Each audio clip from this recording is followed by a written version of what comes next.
Welcome to a new podcast with the two mics. Is that it? What do you mean, is that it? Is that your intro to our podcast? Yeah, what's wrong with that? It lacks passion, it lacks power, it lacks energy. It should be, hello folks, welcome to a new podcast from the two mics. Dear me. On DAB Digital Radio and 1089 and 1053 AM. Hawksby and Jacobs are currently enjoying 2 weeks all-inclusive holiday in Wales they won in a ladies' magazine. So Mike Parry and Mike Graham are here instead. On Talk Sport.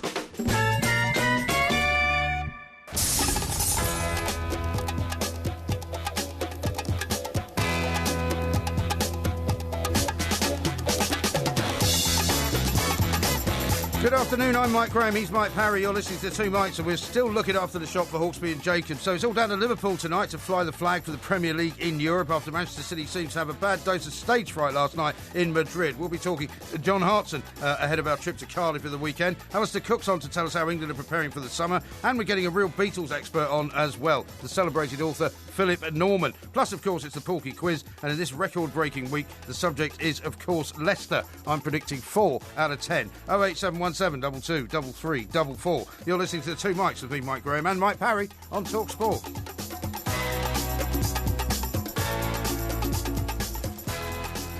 This is Talk Sport. We are of the Two Mics. It's time to say a very, very good afternoon on what is a beautiful sunny day here. Good afternoon to you, Mr. Parry. Good afternoon, Mike. Summer really does feel as if it's here, doesn't it? Well, yes, unfortunately, because I don't like summer. It's lovely. I don't like well, you're hot just weather. a miserable old guy, aren't No, you, really? no, You just no, don't no. like anything that makes everybody else smile. No, not at all. I'm happy that people go off to the Caribbean and lie by a swimming pool for 16 days and roast in the sun and all that kind of stuff. That's not my scene. That's good, because I'm going to be doing a bit of that. And what I really... Do you know the people I really feel sorry for are these people who have sort of middle-ranking jobs where, to impress their bosses, they have to go into work. You just feel sorry for anyone with a middle-ranking job. No. With more snobbery. No, they have to wear a suit.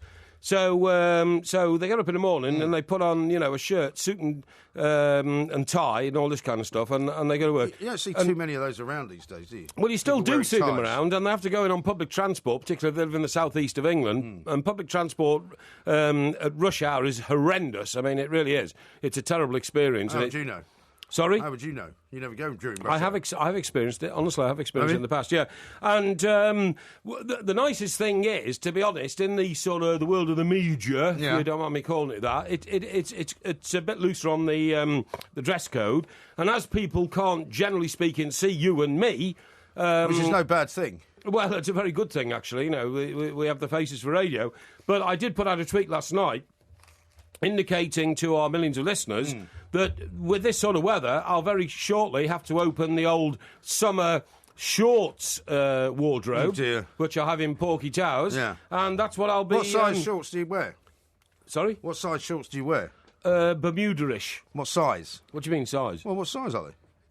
They're Bermuda-ish. They come down to just above my knee. What waist size are Well, that's irrelevant. That's irrelevant. Why is it relevant? Because you don't have waist sizes these days. It's a one-fits-all type Well, given thing. that your 26.25-inch inside leg is the size of your trousers, then the shorts must come halfway down your calves, mustn't they? No, not at all. No, Really? no. 'Cause you've got quite short legs. I'm not going to raise to all You've this. got quite short legs. I don't know why you feel it necessary to indulge in sort of personal abuse. I mean, it's not personal abuse. People are just interested. People like to know what size clothes you wear because they admire them so much. Do you think you're some sort of Adonis? Not at all. Like your bodily form could have been sculpted and put on. But a I'm perfectly happy to put out my Trafalgar size, what Square. size trousers I wear, whereas you're not for some bizarre reason. No, it's not. It's not that at all. I just think that it's discriminatory to try and prove that I am better than some and not as good as others. No, it's just that you're a bit of an odd shape. That's all I'm trying to get I'm not an odd shape at all. Now, you're talking about the media world, right? Yes. A bit of a shock has hit the media world overnight, and I was amazed at the number of tweets that we got over the course of the few hours after the announcement was made, that the New Day,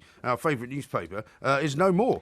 The last edition is going to be printed tomorrow. Yeah, I mean, look, we've been taking the mickey out of this paper since the day... It was only 66 days it's lasted, right? 9 weeks, right? 9 weeks, that's right, absolutely. And But at the end of the day, we were born and brought up in Fleet Street. We were born and brought up in the print world. And I have to say, I have enormous sympathy for the journalists now who may lose their jobs or be repositioned. Hopefully, most of them will be sort of absorbed into Trinity Mirror. Throughout Mirror but you have to blame Trinity Mirror's management for being complete and utter, sort of. To be honest, Mike, I just don't get it. Look, of course, I'm sorry newspapers going down, but the fact it's only lasted 66 days means that somebody at Mirror Group Newspapers, which, by the way, has been one of the most successful newspaper organisations in the history of the printed word, literally, they sold 4.5 million copies of the Mirror in the mid-60s, right? And you'd wonder how an empire that strong could get down to this.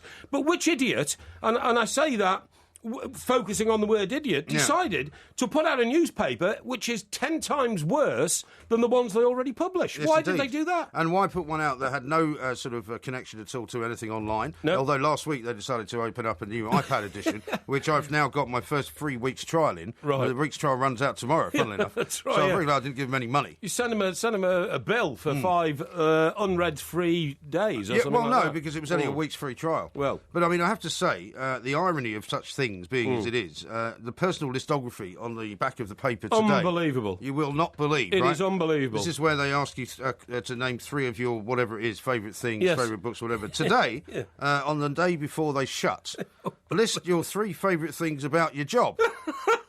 I mean, really. Well, the first one would be that Having one. It might be there tomorrow. Yeah.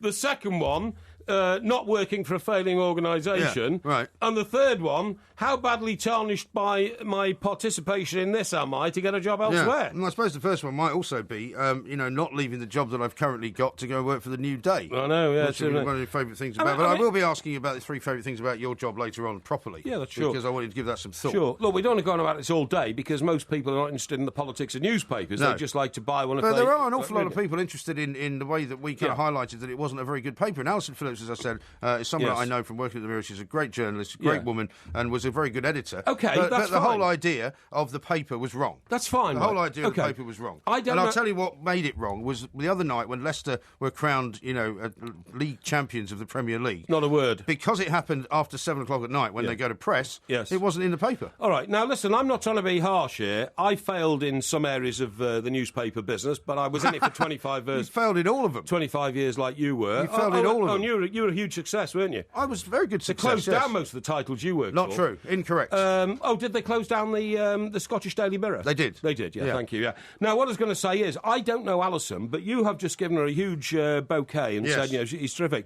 Well, if that's the case, when she saw the first idea, when she saw somebody's idea come, when somebody said, this is what we're doing, she should have turned round and said, this is not going to work. Well, the trouble is, because we all knew it wasn't going to work. Well, most journalists are not very good at working out what's going to work and what isn't going to work. Well, they should be if they look at what's in front of them and say... In terms of a business prospect, I'm talking about. Not in terms of what people will like. No, never mind a business prospect. That goes to the number crunchers. What I'm saying is, as a journalist, and you paid her a huge tribute, and I don't know her and I've never met her, you look through it, it is a rubbish newspaper. There's not one redeeming feature. No. For the first couple of weeks, they decided to hide the sport, and it was guess which page the sport is on, wasn't it? And all that kind of stuff. There were 2 pages separated from another 2 pages. Ridiculous. They're centre spread. But also, what they did was they made the mistake that they thought women weren't interested in sport because it was a paper for women. That's right, yeah. And so how many women listeners have we got? We've got, loads of women who are now interested in sport. You look at any picture of Leicester City celebrations, loads of women are there. Why would you be so ridiculously misogynistic to think that women don't like football? Sure. Look, the newspaper industry is struggling. It's struggling against the other options people have now to acquire their news. We all know that. So circulations of printed newspapers are going down. Now, supposing it was a Formula One racing team which was suffering, say it was, I don't know, a team that had been great in the past but was now struggling. I see your mate Lewis Hamilton's in a bit of trouble again. Well, is he? I don't know. I think what the management... because the fact that Mercedes have had to come out and say, look, there was no jiggery-pokery going on because Nico Rosberg happens to be winning races. He only made the feel as if they have to make some excuse for why Lewis Hamilton isn't winning. He only made the point that the engineers and the team that looked after him for the previous 2 years when he won the title have now been transferred to Nico Rosberg's team. So isn't it just possible that Nico Rosberg's driving better this year? Well, of course it is. Of course it is. But what I'm saying is he's got every right to raise it. What last point I want to make on New Day was... Yeah, go on. And the analogy talk about it all day. The analogy is with Formula One, OK? So if you had a Formula One racing team that was struggling, and who's struggling at the moment? Ferrari, maybe, OK? Compared to their days when they were king of the pile and all kind of stuff. Red Bull have been struggling, haven't they? Red Bull have been struggling. So supposing they got a guy in and said, look, we're really struggling here, so how do we make it better? So the guy looks... Here's a car with 3 wheels. I was about to say that. That was about what I was going to say to you. Here's our current product, a Ferrari car, very, very fast, 4 wheels, steering wheel, and great driver in it. Now, but it's not good enough, so how do we improve it? Yeah.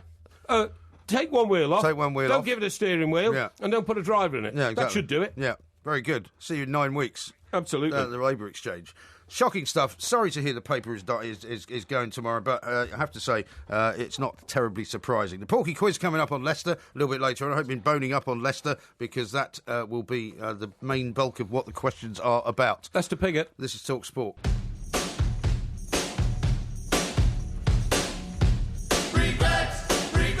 The full-time whistle goes. It's over.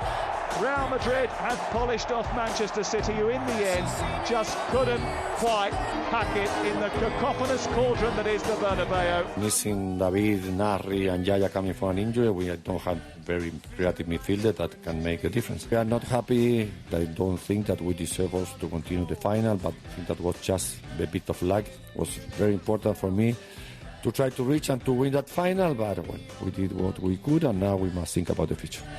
If you never did it, regret. But did you imagine it? This is the 2 minutes in for Hawksby and Jacobs on TalkSport with Papa John's, who are giving you the chance to win €1 million. Go to amillionfans.com and sign up for your chance to win. So, Manchester City, some have described them as having stage fright last night, Mr. Parry. Yeah. They turned up at Real Madrid at the Bernabeu, but they didn't really turn up on the pitch, did they? Well, I think people have been a bit harsh about this. I mean, all the commentariat that I saw afterwards was all about, they never gave it any, I was watching the game the same as everybody else, and Rio Ferdinand didn't really give it a good go.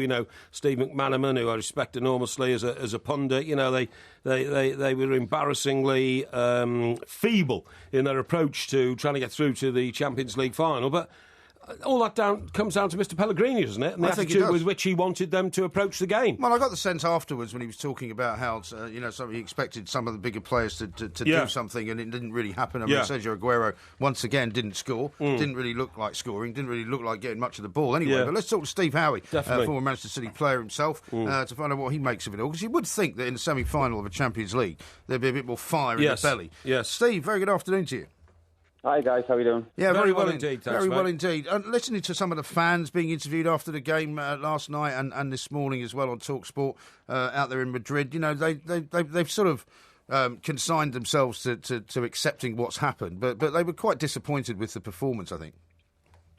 Yeah, I think you have to be. I mean, look, make no mistake about it. You're playing in the semi-final of a Champions League. You have to give it a go, and if you give it a go and you go out and you're getting beat by the better team, then you kind of hold your hands up. But I think when you do go to Madrid, you've just got to get at them, and don't let them settle on the ball. You found Modric that had boatloads of room to basically pick and choose about what he could do. And you can imagine that if it was, Simeone's team, Atletico Madrid, that wouldn't have been the case. So you can understand the disappointment. As I said, it was a disappointing performance. I think, when you look at performances from your key players, i.e. Aguero's, he was dropping deeper and deeper and deeper. He's not then, therefore, going to be a threat. Yes, he had that shot right at the end, which caused the goalkeeper a few problems, but they didn't really have the threat and didn't pose a threat. They've got 2 centre-halves there, Real Madrid, and they weren't in any way, really, as far as I was concerned, pushed in any way, shape or form. Well, I think the statistics are 2 shots on goal in both the first and second legs put together. Well, yeah, I mean, look, we all know Real Madrid is a fantastic team, but they are susceptible at the back, and and you can breach them if you do create enough chances. And I think just with Aguero up front, he was very isolated, and obviously with Arturo when he came on. At least, he was trying to do what he could do, but obviously it was a little bit too little, too late. The thing is, Steve, who set the game plan out? That has to be the manager, isn't it, Mr. Pellegrini? And if that's the case, what I can't get my head around is this was his last opportunity to make the Manchester City fans value what he'd done for the club, to make them think, have we made the right decision here in allowing him to go and bringing in a new manager, Pep Guardiola? And yet he seemed as timid as a mouse. Rather than going out with a roar like a lion, he just seemed to tiptoe around it all. And I know that when Company went off, it would have rocked the whole structure of the team. But he should have had a plan B, shouldn't he? Well, yeah. I mean, look, the managers, you live and die by your manager and his decisions. I mean, that's why managers lose their jobs very quickly and don't last very long. But, so why do you think he wasn't more bold then? He had nothing to lose. He's already lost his job, hasn't he? He had nothing to lose. Yeah, but he could have embarrassed Manchester City through his success. Pep Guardiola had only the previous night gone out of this competition, and he's coming to Manchester City as the new manager. It would have been dramatically impressive for him to have gone through to the final. Well, of course it would have. But I think sometimes, obviously, for me, I think, yes, the book always stops with the manager, but I think the players have got to have a big say in this as well. You need players on the pitch to be sort of here. Look, lads, let's have a go at them.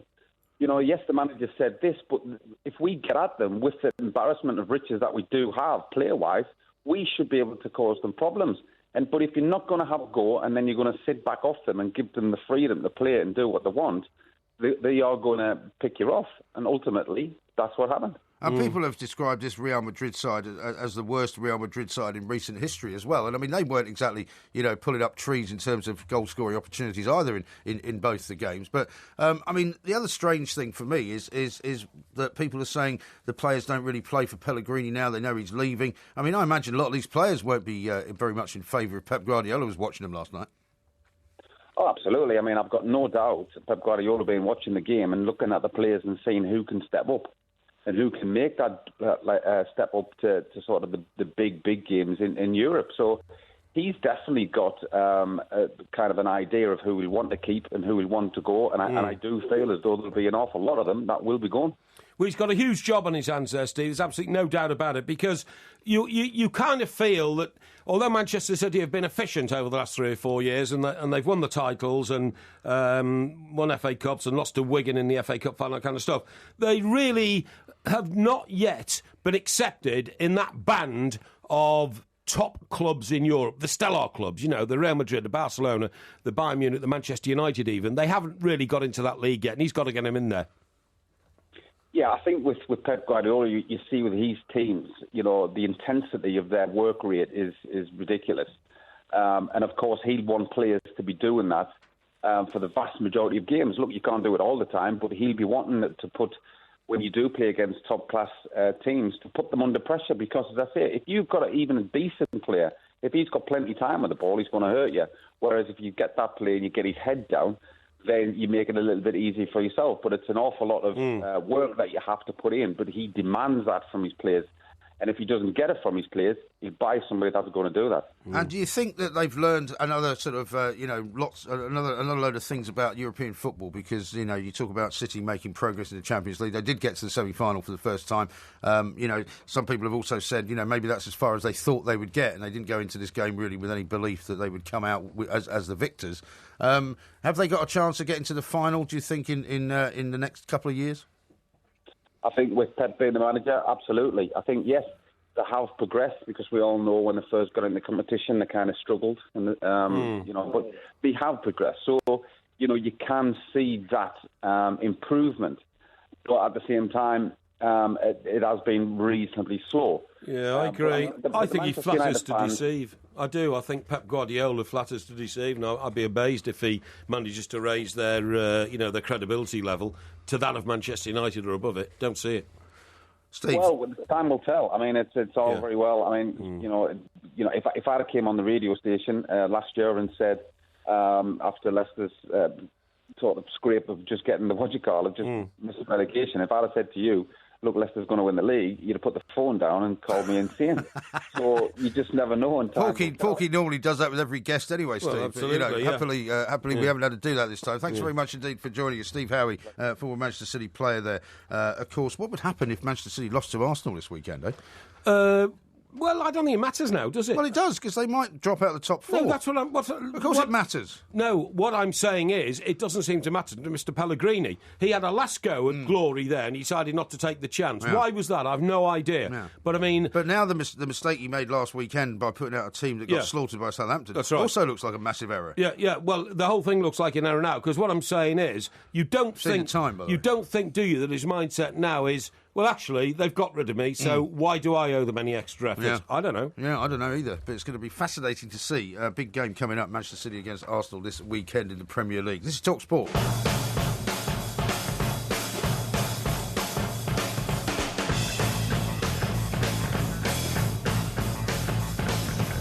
This afternoon, thanks to Papa John's, you have not one but 3 chances to win a slice of £300 cash. Every hour, we'll be asking million-themed questions. All you need to do is text the correct answer, and you could win £100 in cash. That's absolutely right. Now, today's first question is this. In 2004, Clint Eastwood's box office hit, The $1 Million Baby, was released. But what sport was the film based around? Was it A, boxing, or was it B, running? Text sport followed by A for boxing or followed by B for running to 81089. Do it before 1:45, which is just a little over 10 minutes from now. Text costs 50 pence and standard network charges apply. Visit talksport.com for full terms and conditions. Jacob's Millions on TalkSport with Papa John's. Sign up now for your chance to win €1 million at www.amillionfans.com. 18 plus, terms and conditions apply. Now, without giving away anything about the actual competition... Hang on, it's actually 12 minutes from now. Eh? Why did you say a little after 10 minutes from now? A little after 10 minutes, yeah. Well, 12 is a little after 10, isn't it? No, 12 is 12. 12 is 12, but 10 is a little after 10 minutes. A little after 10 minutes could be 11 or 12 minutes. No, because 12... Since when have you been so exact, by the way? Excuse me, from 10 is 20% more than 10. Really? Right, so it's not a little after. A little after would be 10 minutes and 15 seconds or 20 seconds, right? What are you going on about? I just want you to be absolutely accurate in the way you deliver this. OK, so let's take the rest of the show from this point on and count how many inaccuracies you come out with, shall we? Shall we? Oh, I see. I mean, the other day when you sent out a tweet, right? You didn't even know what day it was. You suggested that our show at Dingballs was on Saturday the 10th of June. It's on the Friday. What day is the 10th of June? Friday. Thank you very much. I know exactly what I'm doing there. I can't help it if sometimes... You know exactly what you're doing anyway. I can't help it if sometimes there's a slight malfunction in the way in that... your calendar scenario. Calendar scenario and the way that, my golden words are transcribed. Well, we've got to talk to John Hartson a little bit later on because we're going to Cardiff on Saturday. That's brilliant. Is John Friday, going to be there? Saturday. Well, we hope he is, at the Tram Shed, where we're going to do a live show. So Excellent. We're hoping he might bring in the Swansea Massive over to see what we do when we go on stage. I totally agree with you. Now, the thing is, what you said about that paper New Day, we're not going on about it all day. But you keep saying you don't want to go on about it all day. You're still going on about it. Well, I'm not. What else is there to say? No. What I'm saying is, it is amazing how many of our millions of listeners actually took an interest in the way we looked at it. It's true. And I have to stress that it's a terrible shame when a newspaper goes down, as you and I have brought up the newspaper industry, but you have to say to yourself, if you don't live by the law of the jungle in any profession in which you're in, you end up subsidising emotionally, financially, or in other ways, things that don't work. What point are you making here? Well, the point I'm making is, I'm sorry, it's been consigned to the graveyard because it was no good. Well, the truth of the matter is, the reason it was consigned to the graveyard is there's a shareholders' meeting today, is the AGM of the company, and the company's share price is at its lowest ebb ever. And they didn't really feel that they could go in front of their shareholders and say, we're going to lob another £5 million at this particular venture, because it's not working very well. No, I totally agree with you. No. Right, have you got any responses there? Because I want to hear them. Responses to what? The responses to what we just said there about the newspaper, and in particular, the fact that I've asked you to be a little bit more accurate and precise when you're trying. I mean, for instance, we've got the Leicester quiz coming on today. We have right? got the Leicester quiz. Yeah. Now, I would like to know, please. These group of people who don't exist called the independent quizmasters, right? What do you mean they don't exist? Well, they don't exist. The independent quizmasters are the people who compile the quiz every week. You've never identified them. Well, that doesn't mean they don't exist. Well, I don't think they There's exist. lots of people that I know that I don't identify to you because I wouldn't want you to get in touch with them. Anyway, what I was going to say is that you just said Leicester. Now, I mean, did you mean Leicester Piggott? I haven't seen the questions yet. Red Leicester cheese? I don't know what the quiz is Or on. do we mean the All I city know, of Leicester? Do we mean Leicester City? all I know is that the quiz is on Leicester. That's all I know. Okay, that was what you asked for the quiz to be on. That's what the quiz is on. I've got something great to tell you. Have you? You won't believe it. I probably won't. Do you know who was born on this day in 1830? No. It's fantastic. Who was it? John Stetson. John Stetson, what, the man who made the hats? Yes, that's right. Yeah. I The thought guy who Stetson invented hats the were Stetson from, hat. they were from the UK, weren't they? Stetson Well, hats. Even though Stetson hats became synonymous with cowboys, I thought No. was Stetson not British? No, he wasn't. you He sure? wasn't. No, I've got all the details here because Have you? I thought it was fascinating because you know that John Wayne had a clause in his contract that he would never make a cowboy film Yeah. unless the hats that he was wearing were Stetsons. Is that okay? right? Yeah. Absolutely. He just wouldn't do it. Have you ever owned a Stetson hat? Sorry? Have you ever owned a Stetson hat? I bought one in Austin, in Texas, once. I bought a massive, great buckle made of alligator skin, Right. and a pair of Well, the buckle was made of alligator skin. Yeah. Wasn't it made of metal? No, the belt was made of alligator skin. I just want to be accurate. You know what I mean? Yeah, and the buckle was made of metal. That's one. And the boots were made of alligator skin. I've still got them, actually. right. I might actually wear them. Why next don't you week. wear them with I a might- pair of your faux shorts yeah. and come in and dance about to ABBA? Or But something? anyway, the point of the story is... What is the point of the story? This guy, I think he was Scottish descent. Yes. Ascent. Descent. Descent, yes. And, Ascent is of a mountain. and what happened was, I tell you where he was living. He was Two. No, he was living in the east coast of America Right. when he got TB. Uh-huh.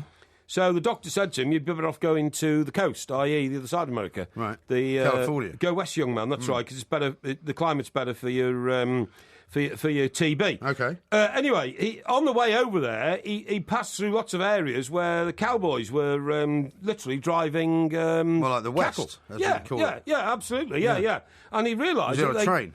Eh? Was he on a train? He was on a train, absolutely right. But he saw these great planes and all these cattle and all these cowboys driving around, and he realised he didn't have any protection on the head. Yeah. So when he got to California, he designed a hat which had three uses. One was to keep the sun off the front of a cowboy's face, Yeah. so that they didn't get what's called eye burnout. Sunburn. No, eye burnout. You know, your eyeballs literally are just looking... Well, because they didn't have sunglasses. Didn't have sunglasses, absolutely right. Didn't have sunglasses in those days, and you could be staring at at the horizon, Yeah. and you A lose. bit like snow blindness, I suppose. It's exactly the same. Yeah. So that was the first one. The second one was to protect the back of the neck of a cowboy, because I bet you didn't know this, but if you get terrible sunburn on your neck, it can affect your spine. Really? Yeah, because it's the top of your spine. Top of your spine goes into your Well, I head. have had bad sunburn on my back in the past. Yeah. And it really is the most painful thing. But the most you can't ama- even lie on your back. You can't sleep on your back. No, but the most amazing one, and I always thought this was a joke when my Yeah. dad used to tell me this as a kid, was they were called 10-gallon hats. Yeah. Because you could literally take them off your head when you came to the watering hole, which Yeah. were, there were only not a lot of them around No.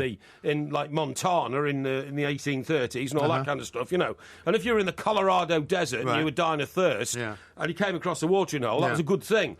And you would take your hats Surely off. it's not sensible to drink 10 gallons of water, though. No, but it is for a horse.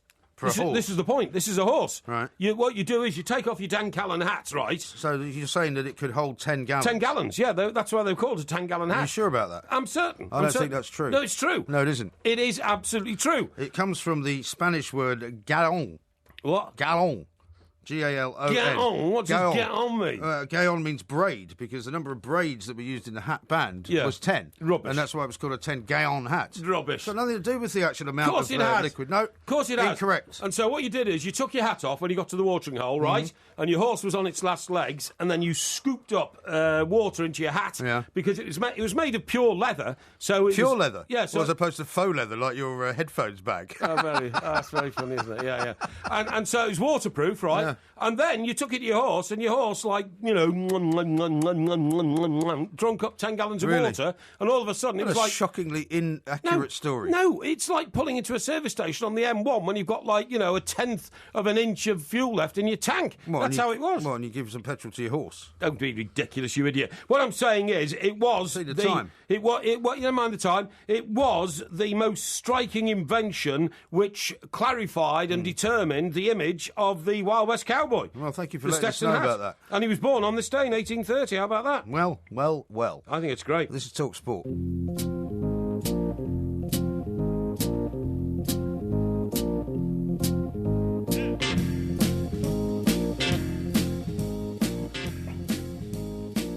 This is Talk Sport. We are the two mics. Coming up very shortly, we're going to be talking to Alastair Cook. John Hartson's on the show a little bit later on. And Philip Norman, Paul McCartney's biographer, is coming in, which is very exciting. In particular for you, Porky, because finally we get a real Beatles expert actually in the studio as opposed to having to listen sorry, what to do you mean by that? Because your stories about the Beatles are sometimes questioned by those who actually know more about the Beatles Well, than most you of them do. are drawn from the writings of people like Philip Norman. Well, you know. So you're admitting that now? Yeah, of course I am, because where else will I find out information about the Beatles unless I read the writings of the Beatles experts, renowned around the world. OK, well, we're very much looking forward to him coming in, and we'll find out from him what we didn't know about Paul McCartney, I suppose, because his book is just about out now, isn't it? I think you've got a copy of it right there. I'll show you. OK, sure. show it to me. How come you've got a copy of it and I haven't? Well, because I think they realised that I would actually apply myself to it and actually read some of it, you know. And that, you see... And have you read it? I've read as much of it as I can. No, not cover to cover, because it's a very thick and voluminous book. In fact, it's the same size. Why don't you get a pocket-sized version of it? Are you referring to my pocket-sized version of Shakespeare's greatest works? Yeah, exactly. Well, I might come one day. But this is almost exactly the same size as the book that Philip wrote on John Lennon. Yes, which takes pride of place on my. I'm trying to think where it is now. On the windowsill. down How about this from Lee, the delivery driver in Bolton? Yeah. It's just one little thing about the 10-gallon hat, Porky. Wouldn't it have just been easier to let the horse drink straight from the watering hole instead of filling your hat full of water? Well, no, because you know why? And this is quite serious, because sometimes the watering holes had sheer 2 or 3 foot sides to them, you see, because they were oases and you had to dig for them. And then when you dug and you finally found water, you leant over it, your mate got hold of your ankles, you were dangled down. Unbelievable. And you put your 10-gallon hat into the water. You'll make up any old rubbish just to make out you're not wrong, won't you? No, well, I'm not Anyway, wrong. let's talk to somebody who's far more important than you, far more sensible than you. I'll He is, of course, that. the England captain, who has just signed a 2-year new deal with Essex, his county. Mr. Alastair Cook joins us. Alastair, a very good afternoon to you. Good afternoon, guys. Now, you're calling us from a rooftop, are you not, on in the midst of a Yorkshire tea cricket commentator search? I am. I mean, I've played cricket for a number of years. I've never played it on the rooftop in the middle of London. Wow. In Bethnal Green, and it's brilliant, actually. Okay. We've lost about 35 balls, which is kind of understandable, but... I hope these are not traditional cricket balls, Alastair, you know, the weight of them and all that. Otherwise, there might be people walking around there with bruises on their head. They'll be all right. No, I think they're Incredibles. I think Gray Nichols Incredibles. So excellent. It's brilliant, actually, and a great... not only are we playing, we've got a load of... Michael Vaughan in the corner doing commentating with a load of girls at the moment. Okay. Teaching him how to commentate. I'm not sure what they're asking him for advice, but they... So it's the playground of actually a school in Bethnal Green you're on, looking for commentators. What are you looking for exactly? Well, I think Vaughan is in charge of the commentators. I think it's a great. It's a young competition of the year. Right. So I think I think anyone can enter. I'm not quite sure how you enter that, but so we've got the girls there, and I'm looking after the cricketers over here. But it's definitely a year-long competition. Yeah, so it's great. Okay, because it's about Chance to Shine, which is the charity that's involved in it, and I suppose what you might say, most people would think, is that inner-city London schools don't normally play a lot of cricket, maybe because their playgrounds are on the roof as opposed to having sort of lots and lots of green fields. Is there a problem in sort of recruitment from that point of view? Well, I think that's that's Chance to Shine's main philosophy. Obviously, is to get cricket back into state schools. I think it's an amazing charity to be a part of. Being a member of the England cricket team, we've been involved over the last 10 years with it. It's and this is the real grassroots, although I should say concrete roots, I suppose, sitting on the roof now of cricket, and giving these guys a chance to experience it. And by the judgment that there's not a football shirt in sight, I think the sun is shining.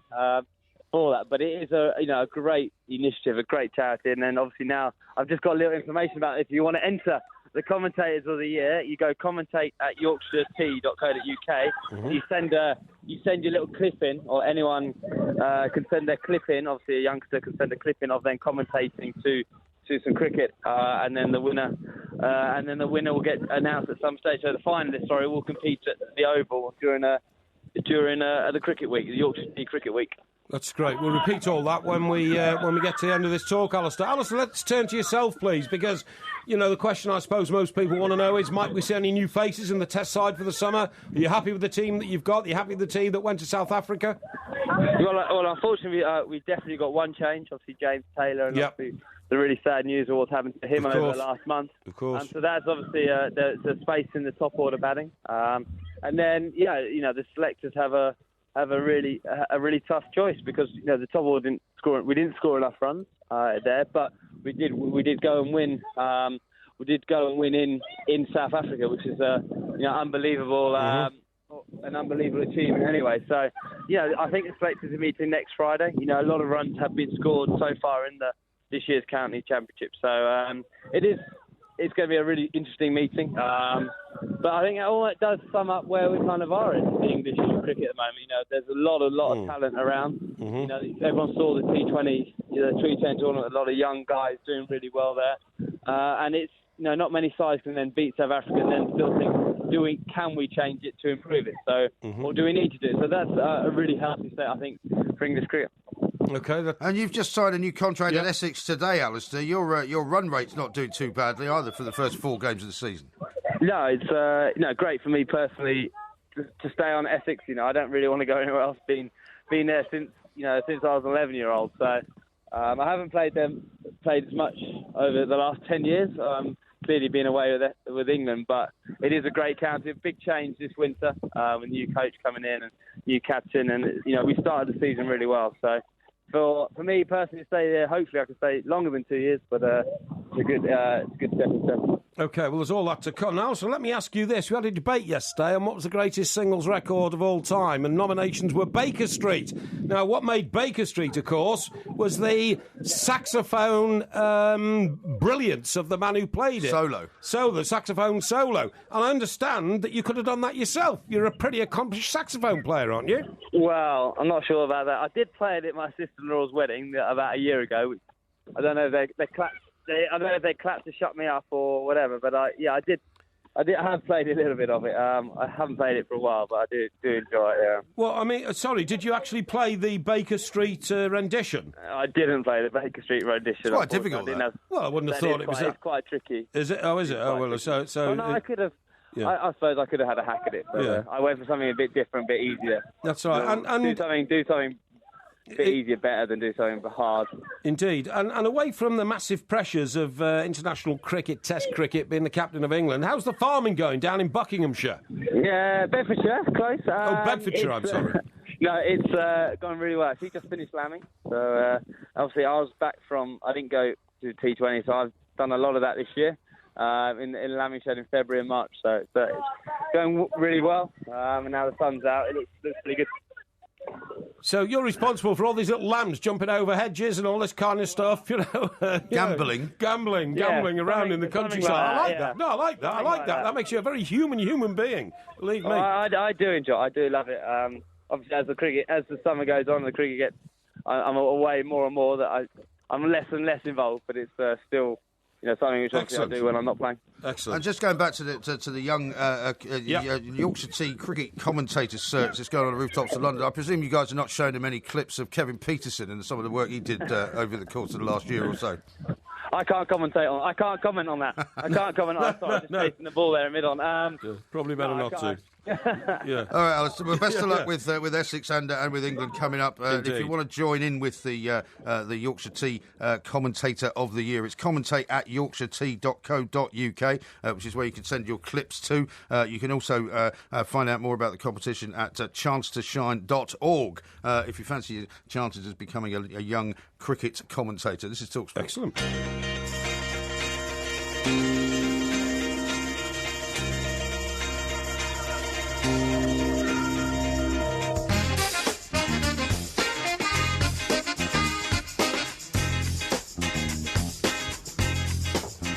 TalkSport, we are the two mics. Of course, Hawksby and Jacobs are off on a ranching holiday. I hope they're not wearing 10-gallon hats. Andy in Cookstown says, "Hi, Porky, what do you mean by a 10-gallon hat?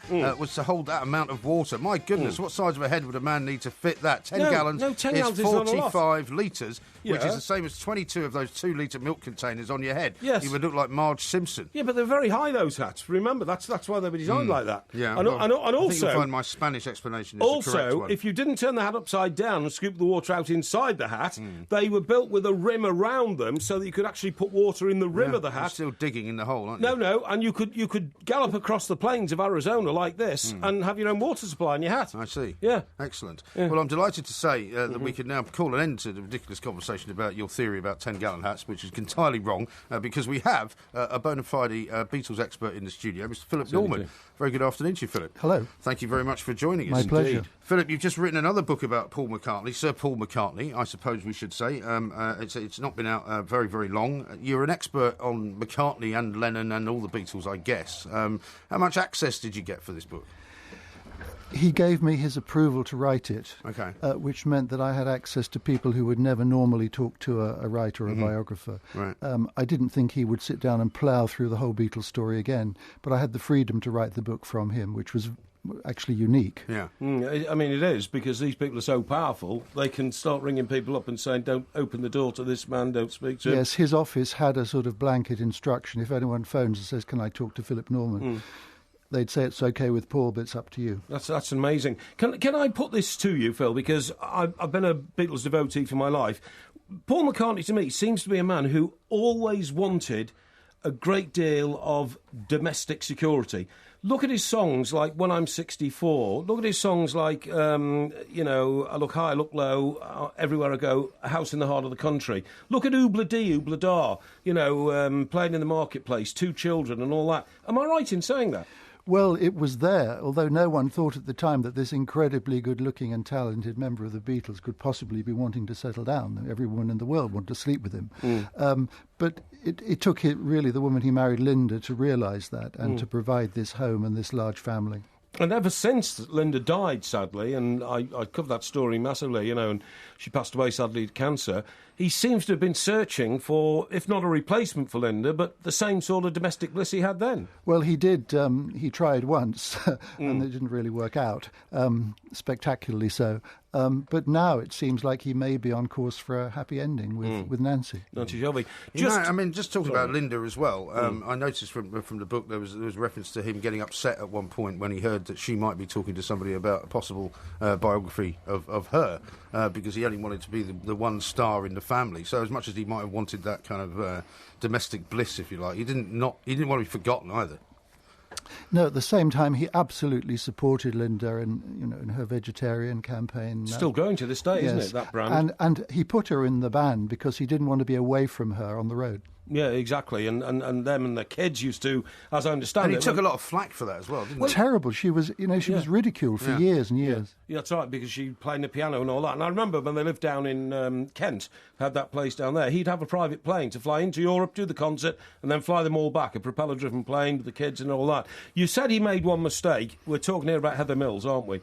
And I've read the chapter on Heather Mills. It is astonishing that a man like Paul McCartney, who could literally have had his pick of a woman anywhere in the world, was, in inverted commas... his pick of anyone in the world, and yet he chose Linda. And that was a very good choice and a long, long marriage. But in the case of Heather, it wasn't to be, yes. Well, they were introduced to each other by Piers Morgan. Yes, they were. Oh, no, they were. He says he didn't introduce them, actually. Well, I was at the Pride of Britain where they both sat on the same table. And, I mean, that was, as far as I know, when they met for the first time. Piers and Paul sat on the table and he saw Heather come onto the stage. And do a presentation, that's right. And I think he asked somebody who's that lady. Well, that's Piers Morgan's artistic license, because he organised the event, so he would say, well, obviously I must have introduced the two of them. Perhaps in a roundabout way. In a roundabout way, yeah.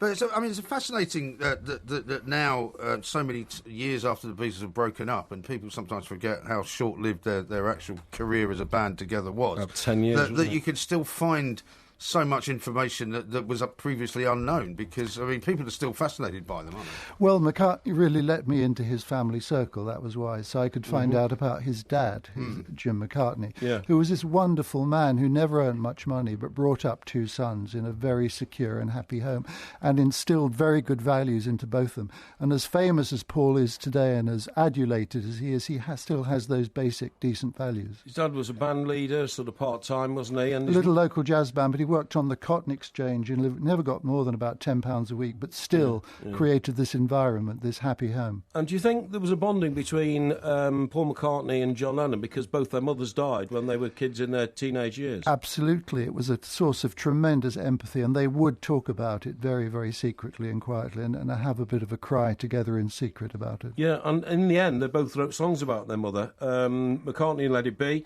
John Lennon in Mother, didn't he? And it's a recurring metaphor all through Paul's music, in fact. Is it? She's almost like a saint. His mother Mary is like a sort of saintly presence. Yeah.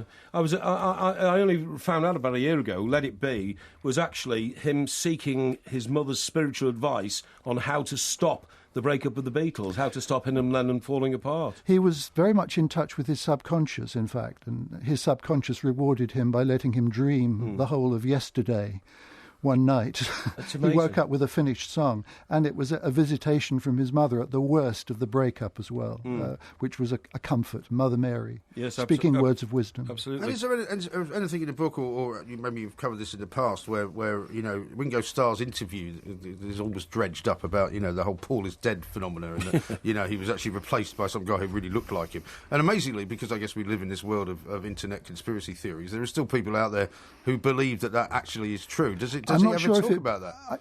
I'm not sure if people believe it, but it's amazing, without any internet, without any Twitter, that went viral without any electronic help all over the world immediately. Right. How has Paul McCartney remained so normal, for want of a better word? He's now Sir Paul McCartney. He's been one of the most famous men in the world for about 50 years. How has he remained so normal? Well, in many ways he isn't, of course. He can afford to have a pizza flown from New York on Concorde when he fancies one, which he has done. But he probably can't go down to his local pizza shop and buy one, though, can he? He will do that, funnily enough, around St John's Wood, where his London house is. Yeah. But what he has is a kind of normal values still, the normal kind of decency. Now, far smaller people who are stars in the music business turn into huge monsters. He has never turned into anything like that. So he doesn't have a reputation within the business of being difficult to deal with. He does, yes, very often. Does he? Because he's very exacting. He's a total perfectionist. He drives himself. He's like John, you see. He's never satisfied. And that, he's not secure about his talent at all. He's always looking for approval and reassurance. And as he gets older, is he worried about critics who are so-called music experts who say his voice is failing? Well, it's evidently not. It did. There were a couple of occasions where it sounded bad because of the sound, in fact. But I saw him at Liverpool at the Echo Stadium a few months ago, and it was absolutely fine. He did 3 hours without an intermission and without a sip of water. Certainly that closing ceremony of the Olympics, he got a bit of sort of criticism for. Yeah, but wasn't there a fault in the? Well, there was a technical problem as well, which must have probably infuriated him. Although I thought he took it very well a few weeks back when he was refused entry to the after-show party. I think it was. That's right. It was either the Oscars or the Grammys because they didn't know who he was. But this is still a man, in his 70s now who still wants to go on to clubs, late at night. Great for him. It's amazing. I know it's impossible to answer this question, but had John Lennon lived, died in 1980, didn't he, December the 9th, would they have got back together? Would they have been creative? Has he ever been able to disclose what he thought the future might hold for him and Lennon? Well, the Beatles would have got back together quite readily in the 1970s. There was a huge offer for them to do that. But it was the arrangements about the album and the film couldn't be concluded. There's no doubt in my mind with it. They would have got back together, in their older years, and they would have worked together. I'm not so sure about George, but I'm sure John and Paul would. I read a piece that when John and Mike and I, my broadcasting partner here, lived that's me over here. Lived literally feet away. Lived in New York for many years in the 80s, and he lived in the Dakota, John, where he was killed, obviously outside. And there was one story when Paul McCartney turned up. He went over to the Dakota, said to the doorman, "I'm Paul McCartney, I want to see John Lennon." John wouldn't let him in. Oh, yeah, because John said he came knocking on the door with his guitar, as if they were still schoolboys. And John was under the stress of parenthood, trying to put the baby to bed. We all know what kind of stress that... Just imagine... Well, he doesn't, as he's never had a kids, but I do. I know exactly what you mean. Somebody's knocking on the door. Who's that? Oh, it's Paul McCartney. Tell him to push off. Yeah. If you were to be able to pinpoint, say, one thing, I mean, having written so much about the Beatles in the past as well, I mean, when you were researching this book and writing it, what's the one sort of surprising thing, perhaps, that you discovered that was the most unexpected thing about it? I think it's really about his character being as insecure in his own way as John was in another way. But the detail that came up from being able to talk to his family members about his father, about his girlfriend Iris, whose mum was nicknamed Violent Vi by the Beatles. But Paul used to like Violent Vi to give his legs, his hairy legs, a comb. That used to rest him. That's quite weird, isn't it? Relax him, yes. Yeah.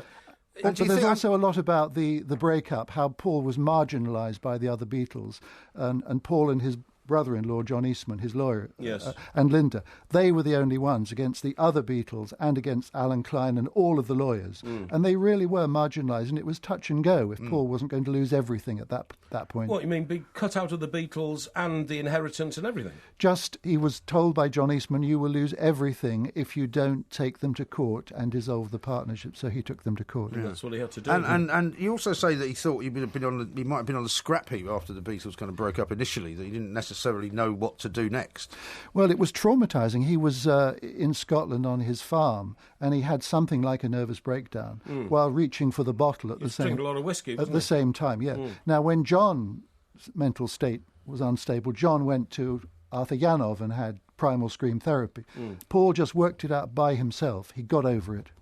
He got over it. Do you think, in the 25 years after the Beatles, he formed Wings, he went around the world and he had record numbers of people come to see him, but I saw him last time at the O2 about 7 or 8 years ago, and he did nothing but sing old Beatles songs, you know, the classics, Get Back, Hey Jude and all this kind of stuff. Did he think he wasted those 20 years on the road with Wings? Because actually, when somebody goes to a concert and it's Paul McCartney, they really want to just hear Beatles songs, don't they? They do. He says it's funny, when he does an experimental number, the crowd in front of him is dark. As soon as he does a Beatles number, all the lights on the phones go up. They're all taking photographs. It's amazing, that, isn't it? And do you think he'll ever stop performing at some point or other? He shows no sign of it.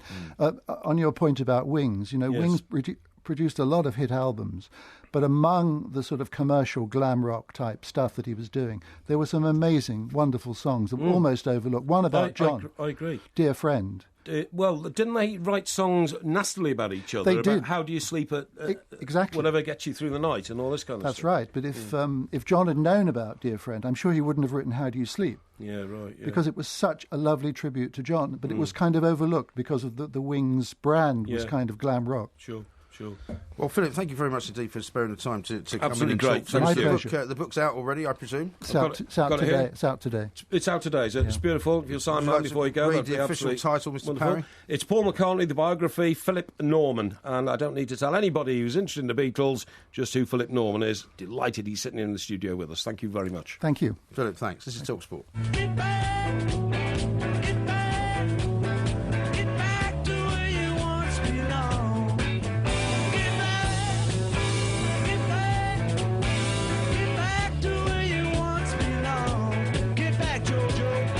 Never seen you so excited.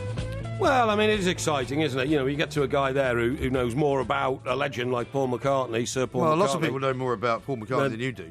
Yeah, OK, I accept that. But I mean, it's very nice to have him in this is the man who's written the definitive biography and absolutely terrific. Got a couple of tweets for you. Andrew says this: Paul owned a house in Tucson, where I'm from, and was known as somebody who was very friendly and helpful. My dad's girlfriend's car ran out of gas, and she was walking down the road with a gas can, and he picked her up and helped her go and get the gas. Really? Yeah. What, Paul? Not a bad story, is it? Well, you're walking along with a gas can because you've got to go and get some petrol and your car's run out. A car stops. Could be a 10-gallon can. Yeah, could be. Can I help you? And it's Paul McCartney. Yeah. My God, that is quite amazing. There you go. And Andy says, I'm afraid a lot of people certainly do still believe the McCartney is dead conspiracy, although he says I'm not one of them. No. Well, lots of people believe a lot of stuff that isn't true, but it doesn't make it right. When Linda sadly died, now, I'll tell you when that was in about 1996. 7, I think.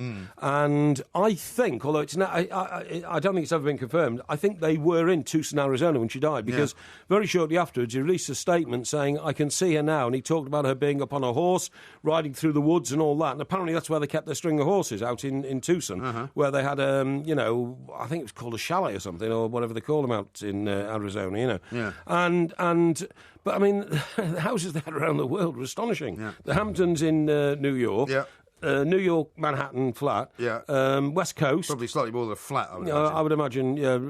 Luxurious apartment. Out on the coast. Well, he's worth $750 million or something. Well, exactly. He's deserved to have many even more houses than he you. wants. Yeah. How about this one from Steptoe? Says, Porky must have huge empathy with Paul McCartney over the story of him knocking on a pal's door and being told to push off. The sort of thing that would happen to you if you turned up at my place. That's a bit harsh, G isn't it? says, a lot of people still disagree with your 10-gallon hat scenario. 10 US gallons of water weighs 83.452 pounds. Right. Porky's gigantic felt leather Stetson would explode with the weight. Glyn says, no wonder... you don't wear... Hang on, you don't wear it full on your head, Can full you of not water. just accept that you're wrong? You turn it over... Somebody's also tweeted me a picture of something called a 10-gallon kangaroo gardening bag, which is so huge, if you put it on your head, it would literally come down over your shoulders and cover your waist. Yeah, but a Stetson hat was designed not to fall down over your head. It was designed to have space in it because it was used as a watering hole for your horse. Everybody knows that. How about this one from Mangan? He says, Brooklyn Beckham's learning how to drive in a £37,000 Mercedes. Leicester have all been given £32,000 Mercedes. They've all got nothing on the Porkmeister. I know. His Mercedes, man of the people. I know, it's look, if you're wealthy and you can afford to give your children the best, my view is you should and be very happy with it. But it is odd, isn't it? What did you learn to drive in? I learned to drive in my ex-wife's Dodge Colt, which is a tiny little car. Right. I learned to drive in America. When I lived in Britain, I never actually learned how to drive. No, I didn't exactly. need to, because I lived in London. But So when how I went did to America, you get a British driving licence in there? I got a British driving licence when I came back, basically. Oh, I didn't have one when I went out there. No. And so I got an American driving licence, but I learned to drive in Shea Stadium car park, which Excellent. was, the Met Stadium out by Have you ever driven a car with gears? Yeah, of course I have. Oh, yeah. Well, that car was a manual. Oh, or a stick shift, as they call it over there. Oh, yeah, I've got a stick shift now on my Merc. No, you haven't. I have. Mercedes don't make manual cars. What I mean is... They don't make manual cars. I'm telling you, it's a stick shift on an automatic car that goes to drive, to reverse and to park. Why are you making a sound like it's like a movement like it's on the steering column? It is on the steering column. Is it? I've just told you, it's a stick shift. Well, you haven't got an actual gear shift in the middle of the car? Absolutely, that's what I'm telling you. But it's an automatic car, though. It's an automatic car, yeah, but that's so where... it's not a stick shift. It's a stick shift when you move it from neutral or park into drive, you idiot. No, it's an automatic car. It is an automatic car, but automatic cars, you don't get in, switch on the engine, put your foot in the accelerator and move. Yeah, you have to put it into gear. Well, of course you do. Well, that's what I've just told you. You are a complete idiot sometimes. It doesn't have a gear shift. It does have a gear shift, you idiot. It goes... Automatics don't have a gear shift or a clutch. So how do you move it from park or neutral into drive? Yeah, but you put it into drive, right, and you put your foot in the accelerator and it moves off. Yeah, and how do you put it into drive? And you never have to change the gear again. How do you put it into drive? You put it into drive by whatever method the car chooses to make you do it on. Yeah, you can either have it on the steering column... Like a stick shift, I've just told you. No, it's nothing like that. You idiot, of course it is. Honestly, I don't know what you're talking Somebody's about. also pointed out the idea of you calling me an idiot is the ultimate irony. Is it really? Yeah, we'll talk about that later. Listen, what about Halley's Comet? Are you going to be staring up in the sky tonight? What about Halley's Comet? What do you know about Halley's Comet? Quite a bit. Luckily, we're out of time. No, quite a bit. Quite a bit. Really? Stargazers How old tonight. is Halley's Comet? Best view from the UK. It should be possible to spot between 10 and 20 metres an hour, which are spitting off Halley's Comet. 10 to 20 metres an hour what? Meteors. Meteors. So where's the best place to see it? New Zealand. Well, I'm afraid I've got time to get to New Zealand and back in time for tomorrow's show. No, you will be able to see it here. You won't be able to see it. You will be able to see it here, yeah. But, I mean, that'll be the tail end of it. Well, when I said, where's the best place to see it, I assumed you would say at the top of Blackheath or something. No. Not New Zealand. No, most of it's happening in the Southern Hemisphere, but by the time it gets around here, it'll still be happening. Well, why don't you go to New Zealand and have a look at it? Maybe you won't be back in time for tomorrow. No. Themed question, and all you need to do is text the correct answer, and you could win £100 in cash. That's absolutely right. Now then, today's second question is this one. Which male tennis player was the first to win $1 million in prize money in a single season? Was it Bjorn Borg, Or was it Tim Henman? Text player, followed by A for Bjorn Borg, or followed by B for Tim Henman, to 8 to 1089, before 2:45. Would you like to tell us how long away that is? Yes, that is exactly 34, 44, 11 minutes. Thank you very much. Yes. Text costs 50 pence and standard network charges apply. Visit talksport.com for full terms and conditions. Jacob's Millions on TalkSport with Papa John's. Sign up now for your chance to win €1 million at www.amillionfans.com. 18 plus, terms and conditions apply. We've been talking a lot about the Wild West on the show. We certainly this have. morning. We're heading west, are we not, on Saturday? We certainly are. To Cardiff. Over the Severn Bridge. First time you and I have been there for some time. Hello, boys. So let's talk to our favourite Welshman, Mr. John Hartson. Yeah. John, a very good afternoon boys. to you. Hi, boys. Hi, Mike Parry, Mike Graham. Mike Graham. Yeah. He's the least memorable, John. You're absolutely right. Nightmare. I normally see John, of course, in the morning when he's on the breakfast show with Alan Brazil. That's right. 2 hours after you've gone home. Yes, that's right. Because you only do the 3 hours. Yeah, normally, that's right. don't you? Yeah. How's it going, John? Going very well, Mike. I'm on my travels again. I'm up in Aberdeen. I've got a function up in Aberdeen tomorrow night. Mm-hmm. And I've called into a place called Clan, which is a support centre for children and young people. Oh, yes. That going through emotionally, changes brought about by cancer diagnosis.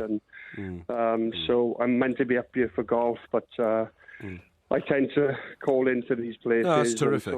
And they're giving me a little bit of a tour. They do wonderful things here, very similar to the Maggie's cancer centres that are spread around all over the country. But this particular cancer centre is based on young children and families. So if there's a parent of the family that is unfortunately diagnosed with cancer, there's support here for the children because, as you know, well, it turns people's and families' lives around, with cancer. So it's amazing what these organisations do. It's absolutely brilliant. And talking of golf, John, I've got a message for you from Donald McLeod. He says he's expecting you to get a team together for his golf day. But I know I promised I'd let you know about July that. the 1st, Mike, isn't it? I think it is. Now you've got a date at West Ham before that, haven't you? You're on drive next week, I think, aren't you? I am, yes. I'm on with Adrian Durham on Tuesday. I'm doing the drive time, so I think we're doing it from Upton Park. Right. Very much looking forward to it because it's the last ever game at Upton Park. Amazing. And, I spent 2 years there as a player. Some wonderful nights, under the lights at Upton Park. Wonderful place to play football. Sure. And we've been hearing we had a couple of cup games and we kept hearing this is going to be the last game under the lights at Upton Park. But this definitely is the last game under the lights, isn't it? Certainly the last league game. And what a fixture. Manchester United both going for that top 4 place. Yeah. So it's really, really close. But what a remarkable season anyway. I feel West Ham are having under Bilic. They've been in such great form this season. Well, I was saying to Porky earlier, John, if Arsenal beat Manchester City at the weekend, after what's happened to them in the Champions League and after the result against Southampton, they're going to be looking over their shoulders a bit, aren't they? Well, they are. They certainly are. And I think... I think they threw all their eggs into one basket, to be honest, in terms of the Champions League. They did ever so well to reach the semi-finals, but they were disappointing last night. I think even towards the last 20 minutes when they had to sort of chuck everything at Real Madrid, I don't think they, even throw a centre-half up there for the last 10, 20 minutes. I don't think they really did enough. Well, the thing is, John, I felt Gareth Bale's presence on the pitch was so enormous and his ability, his energy and all that. As an Englishman, I'm very seriously worried that maybe the team that's got the best player in the tournament might have a very, very good chance of doing something special. Well, he is a special player, Mike. That's what he is. He's so explosive. When he gets on the ball, he can score all types of goals. He's great in the air. And when he's running at the opposition in full flow, there's no better sight, really. Yeah. And he's such a great lad as well, very humble. And he's really into... People say to me, "Oh, John, where's Gareth Bale going? Is he going to United? Is he going here? Is he going there?" Yeah. He is so happy playing in Spain. Right. He's in the Champions League final. Yeah, of course he is. Yeah. He's having a great time of it. Okay, it looks like Barcelona will win. They've only got to win their last couple of league fixtures. Yeah. But he's working under probably somebody that he's always looked up to in Zinedine Zidane. Sure. He's in the team. He's not battling for his place. He's playing every week when fit.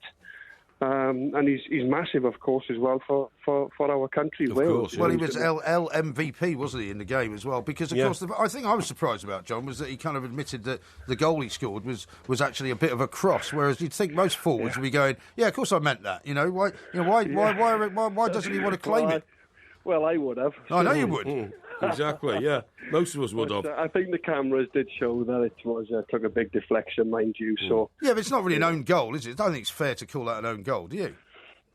Well, I'd be claiming it, Mike. Put it that way. Sure. That would be my goal. Nobody's exactly right. Now, me. listen, I don't know whether you're around at the weekend, John, but Mr. Parry and I are coming down to Cardiff, as we said. We're playing a show at the Tram Shed, which I'm told is down near the River Taff, just the other side of the stadium.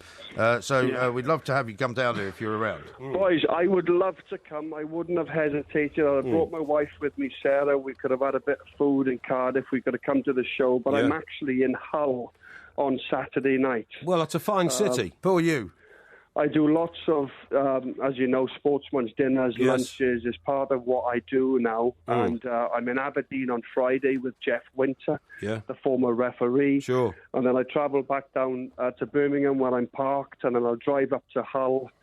I'm in London. I'm playing in Stan Petrov's golf day on Sunday at the Belfry. And then I travel down to Shoreditch on Sunday night because I've got a big meeting with the BBC on Monday morning. Yeah, it's a busy old diary. And everything. Oh, I'm flat out, boys. And on Tuesday then, I'm staying in London. Yeah. Going to make my way across to West Ham.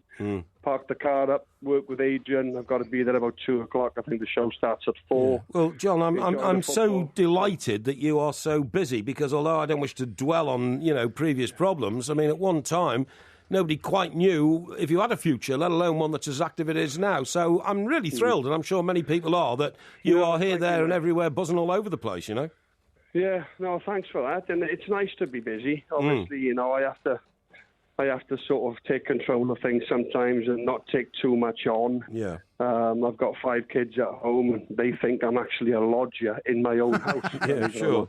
Yeah. But no, I do enjoy being busy. My diary is full, and obviously I'm contracted to the BBC. Sure. I've just had my what do they call it? Words gone. I've just had my schedule through for the BBC, the Euros.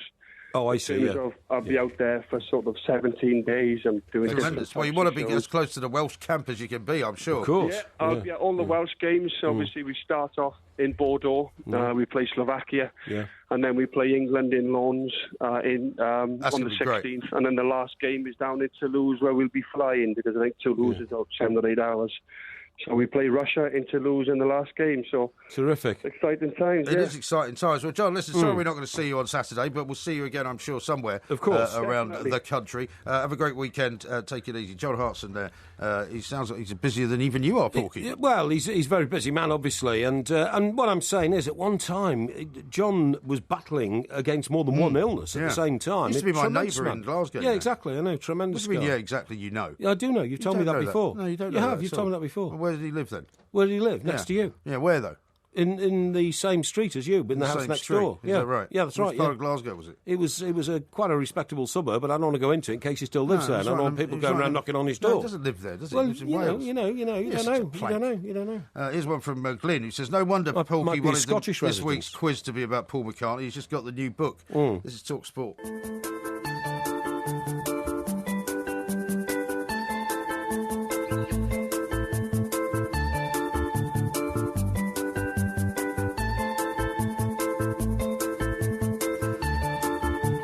This is TalkSport. We are the two mites. The Porky Quiz coming up, of course, in the next hour. And it's all about Leicester, because what else would you choose as a subject, apart from, obviously, Paul McCartney, which you wanted to do earlier. Yeah. Nathan says, I thought Porky might have recommended a trip to see the tapestry when John Hartson goes to Bordeaux. Bordeaux, yeah. Well, it's Bayeux, actually.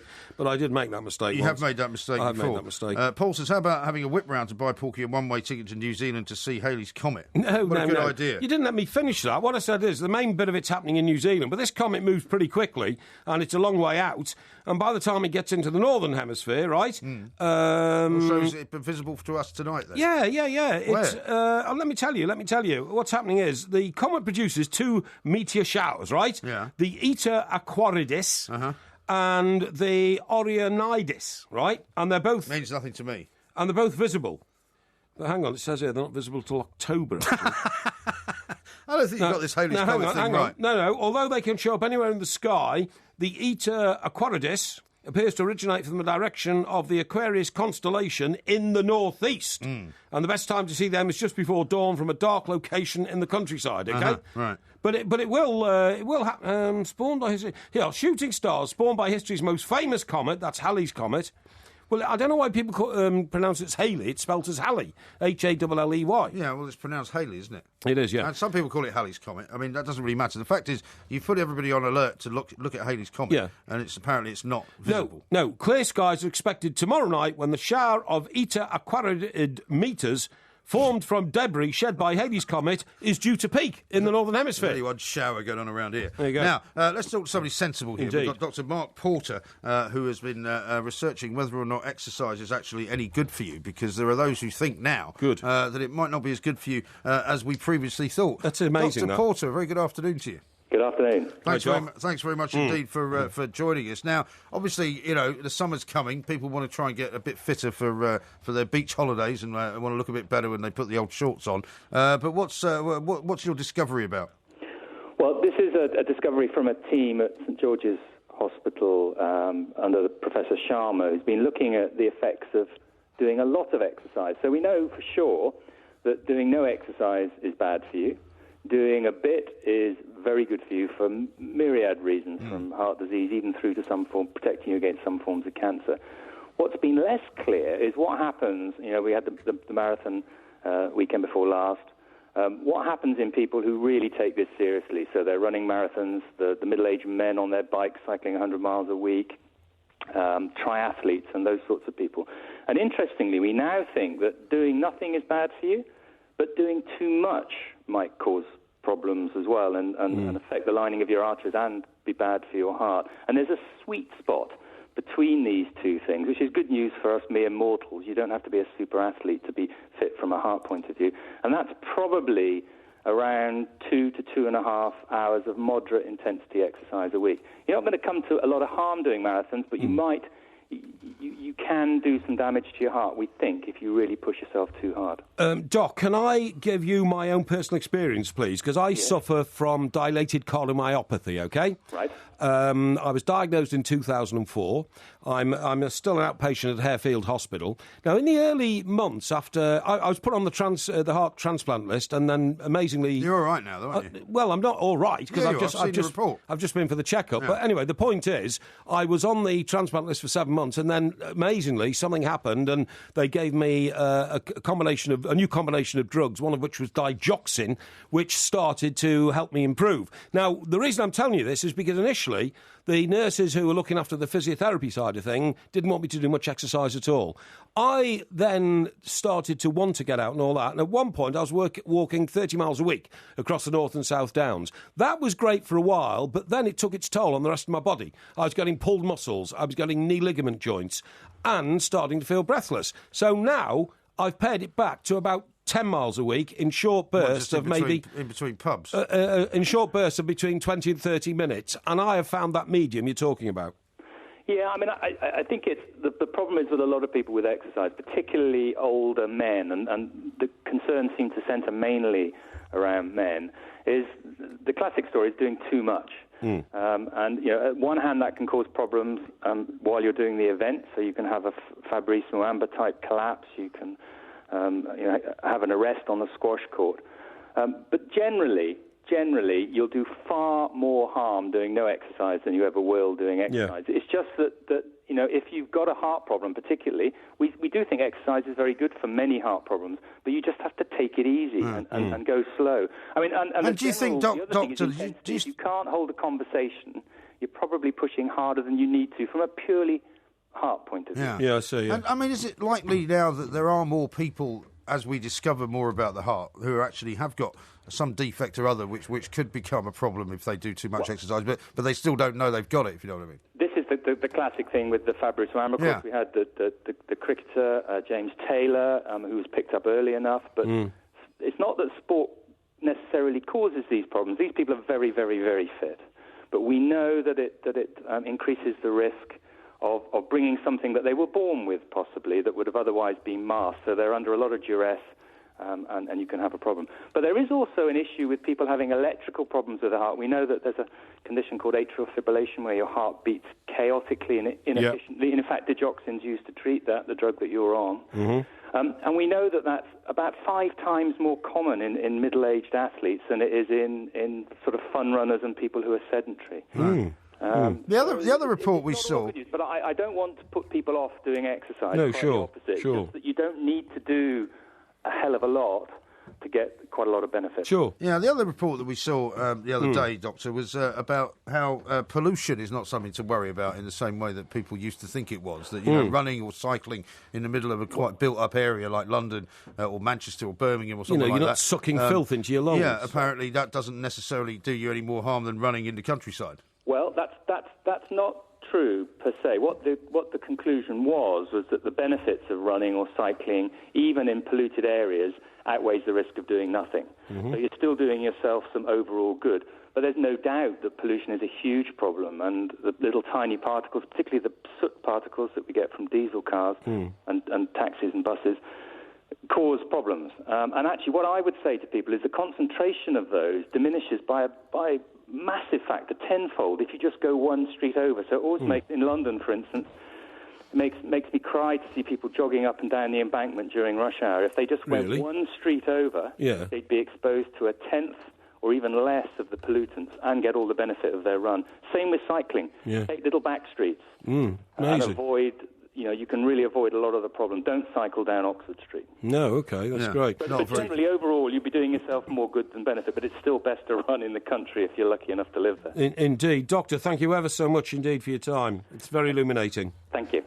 Dr. Mark Paul, in a simpering conversation. What do you mean? What do you mean? Kind of sympathy you're trying to get. Hang on, mate. We've all seen the report that came out that said you're fine. I've got an empathy. No, there's nothing wrong with you. I've got an empathy with doctors. We haven't got time for this. There's nothing wrong with you. Doctors and I have something in common. But you don't tell the truth. I am crippled and they are curers. Yeah, in some ways. This is Talk Sport.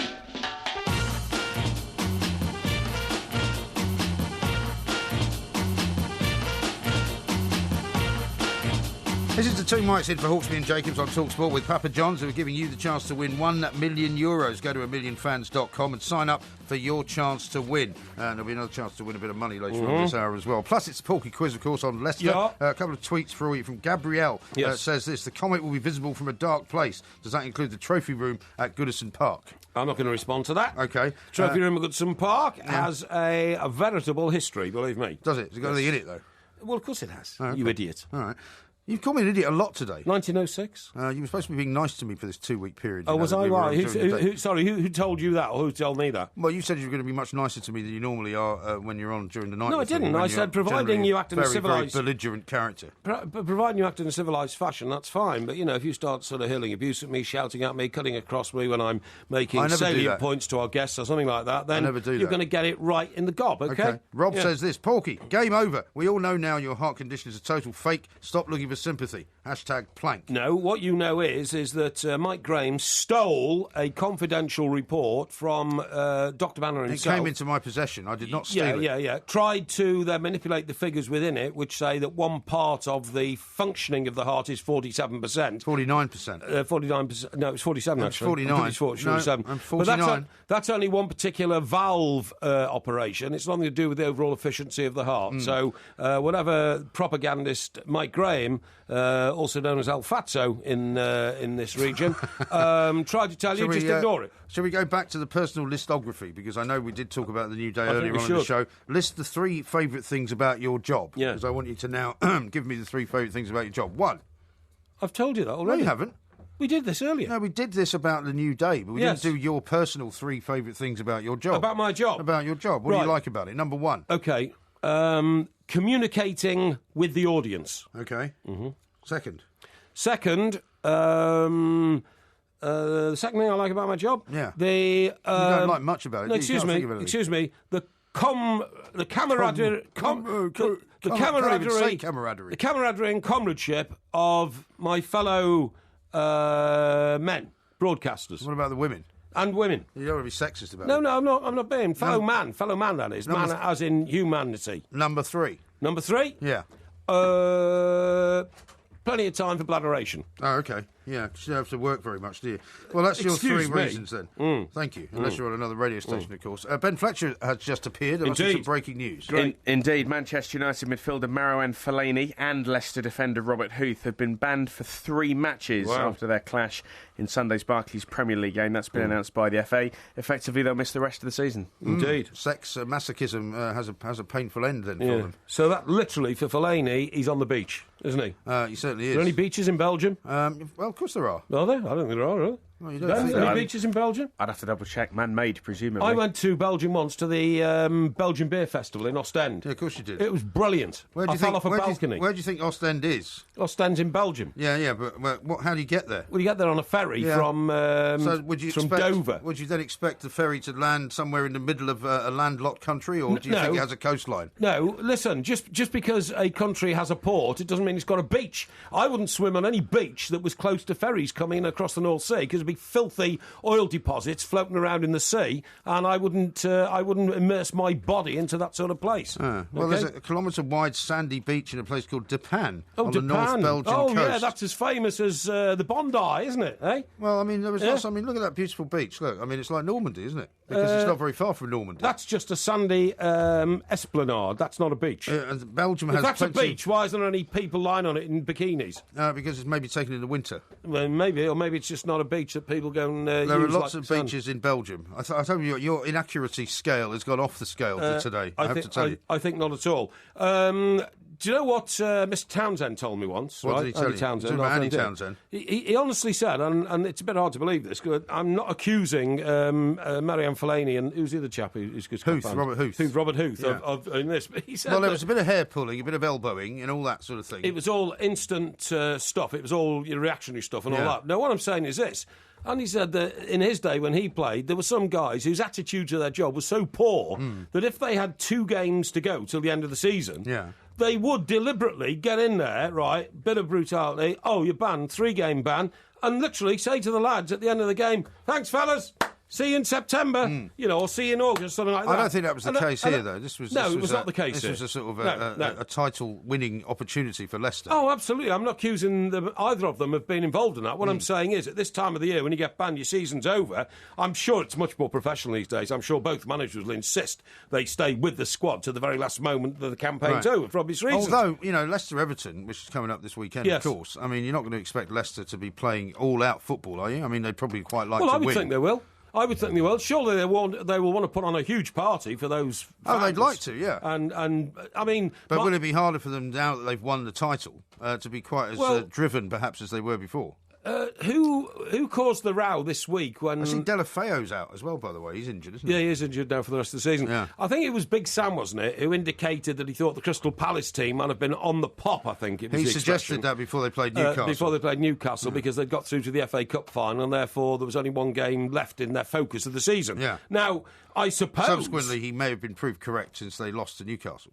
Well, I don't think... he was using a bit of mind game stuff. That I'm sure it's but it didn't work, though, did it? Well, it didn't seem to have done, but I mean, he knew what he was doing. Now, what I'm saying is that I'm sure there will be a view, because we've already seen the Leicester players go out for that pizza, haven't we? And a massive crowd surrounding their coach and all that kind of stuff, And I'm sure a lot of people will think, well, hang on, by the time they turn up for the Everton game at 5:30 on Saturday, how much partying will these boys have done? Well, indeed. But I don't think they will have done. It won't have been a normal week for them, presumably. It won't have been a normal week. But I mean, I think highly paid professionals these days are just that. And I don't think we'll live in what I think... but what I'm interested in is your view on this punishment, because you're the one that's been talking about the eye gouging incident as not being something that should be taken too seriously. These guys have been banned for 3 games each. Yeah. You know, so they're going to have to ban Dembele, aren't they, for at least 6 and possibly 7. Well, he might miss the start of the next month's season. I saw a prediction of 7, but I still don't think it was an eye gouging. I think it was an attack on the that's not what I asked you. cheekbone area of his I know face. you've already keep saying that, but you'll be proved wrong. But what I'm saying is that what about these 2 guys who've now been banned for 3 games each? Is that correct or not? Once again, I focus on the fact that I fear that eventually physical contact between footballs will be squeezed out of the game. That's a terrible thing. I mean, you've got to remember... The hair pulling's not on, though, is it? Well, when you say that, how long is Marianne Fellaini's hair? Very long, right? Very long, very curly. Well, it's very curly. It's not that long. Yeah, if you go up and you're grappling and you get a handful of Marianne Fellaini's hair, I don't think that's necessarily a foul. Really? And also, I don't think with a huge man like Marianne Fellaini, when you're... Marouane. Well, and you've got to remember, Mike, because I know a lot about physiology, right? You've got to remember, when you're trying to elevate yourself off the ground to get in for a ball, because they were both going for an aerial ball, you use your elbows for elevation to get up there. Now, if that happens to also... Yeah, but if you elbow somebody deliberately, which Fellaini did... If you also... that happens to introduce what I call the sort of... da-da-da-da-da-da-da-da-da-da-da-da... What was that called, that song? The chicken dance or something. Yeah, whatever, because that's the sort of imitation you've got. When you go up in the air to try and elevate yourself with your elbows, you're actually imitating the physical attributes of a chicken. Is that right? Because that's what a chicken does to fly. You see what I mean? And so when you do Chickens that, don't really fly, do they? They do a bit. They do. Have you not seen chicken fly a few feet and then come back down to earth? No, they usually clip their wings to stop flying away. Have. But anyway, the point of the story is when you're doing that, and it happens to brush against... I think you're being quite disgraceful in the brush way that against a defender's neck. No, that you appear to be endorsing... fouling, no. Which is not only fouling on the field of play while the game's going on, but also after the game is finished, as scuffles break out on the way down the tunnel. What was that song called? The Verdi song. The Verdi song, that was it. Yeah, thank you. Yeah. The time. Yeah, don't worry about the time. What I was going to say is, of course I don't want brutality to be introduced into the game, but neither do I want real, wrap them up in cotton wool powder puff type attitude towards physical contact in football. All right. It's a very physical game, and these days players have never been fitter, healthier, stronger, bigger and broader, and it's going to happen, and I don't want it rubbed out. OK. Stephen Pompey says Porky would only swim in Belgium because there's no whale hunting there. And Ginger John in Deal says, Porky, I swim in Dover Harbour and I promise you there's no pollution or oil floating around. Come on down in your full-length Victorian bathing suit and give it a go. And we can maybe swim to landlocked Belgium, big jellyfish. I go on the beach of Southsea sometimes, which is right next to Portsmouth Harbour. Thanks for the warning. Yeah. Tom, the Pontypridd villain, who is also a cardiac physiologist, says this. Mike, the percentage function of Parry's heart, I assume you mean ejection fraction as part of an echocardiogram. A normal ejection fraction is 55%. So Parry's function of 49 would be seen as mildly impaired. Thank you very much, Tom. It's 47, actually. It's 49. And that's not what you were talking about. It's 49. Look, I'm not going to tell you how debilitated I am. I don't want you to talk about it, all right? No, OK, fine. You look fine to me, as you always have done. This is Talk Sport.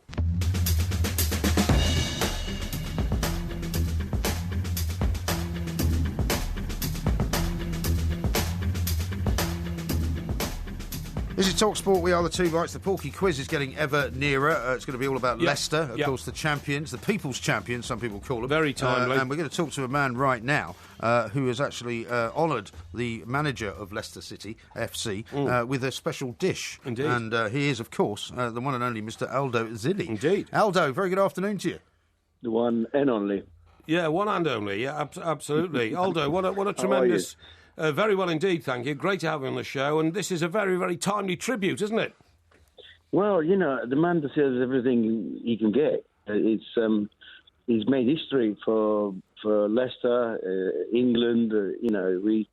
We were number 5 restaurant trending on Twitter worldwide when they went to the restaurant the other day. This is San Carlo, right? Yeah, San Carlo in Leicester. I mean, San Carlo in Leicester wasn't doing very well for us. All of a sudden, I had to go over now because last night we finished at midnight. There's a queue outside every day. So, it's brilliant. It's what can football do for you is amazing, isn't it? Absolutely right. Now you've made something called Lobster Claudio, which I'm told is a little bit like Lobster Thermidor. Now you have to explain this to Porky, who, as you know from our previous discussions, Aldo, is not exactly a gourmand. You still haven't been to my masterclass. I mean, well, we're meant to be doing. He keeps trying to bottle out of this cook-off that we're supposed to be doing. Well, start the Twitter campaign again, and we'll go for it. We'll do it. Very good idea. We absolutely will. So, what is Lobster Claudio? Lobster Claudio is my version of lobster thermidor with brandy, a little bit of cream, a mustard, and it's got cheese. And what I've done is I've used a little bit of the smoked Leicester cheese, just a little bit of fusion in there. Excellent. Then I've imported some Roman tomatoes for him. Yeah. So we've got Roman tomatoes. Roman tomatoes? What's different between Roman tomatoes and good old English salad tomatoes? Oh, mate, you don't know. These little babies, they come from Rome and they are so sun-kissed, and you would never believe it, the different flavour. Then we also made a pizza ranieri. What's in that? Pizza ranieri's got porchetta on top. Porchetta is being like a rolled pig, stuffed with the herbs and garlic and rosemary, and then it's sliced very thin. It goes into the porchetta with crescenza cheese, which is a very nice soft cheese. You're making me very hungry now. I have to and that's the pizza, and a little bit of truffle oil. So that's we've sold out last night.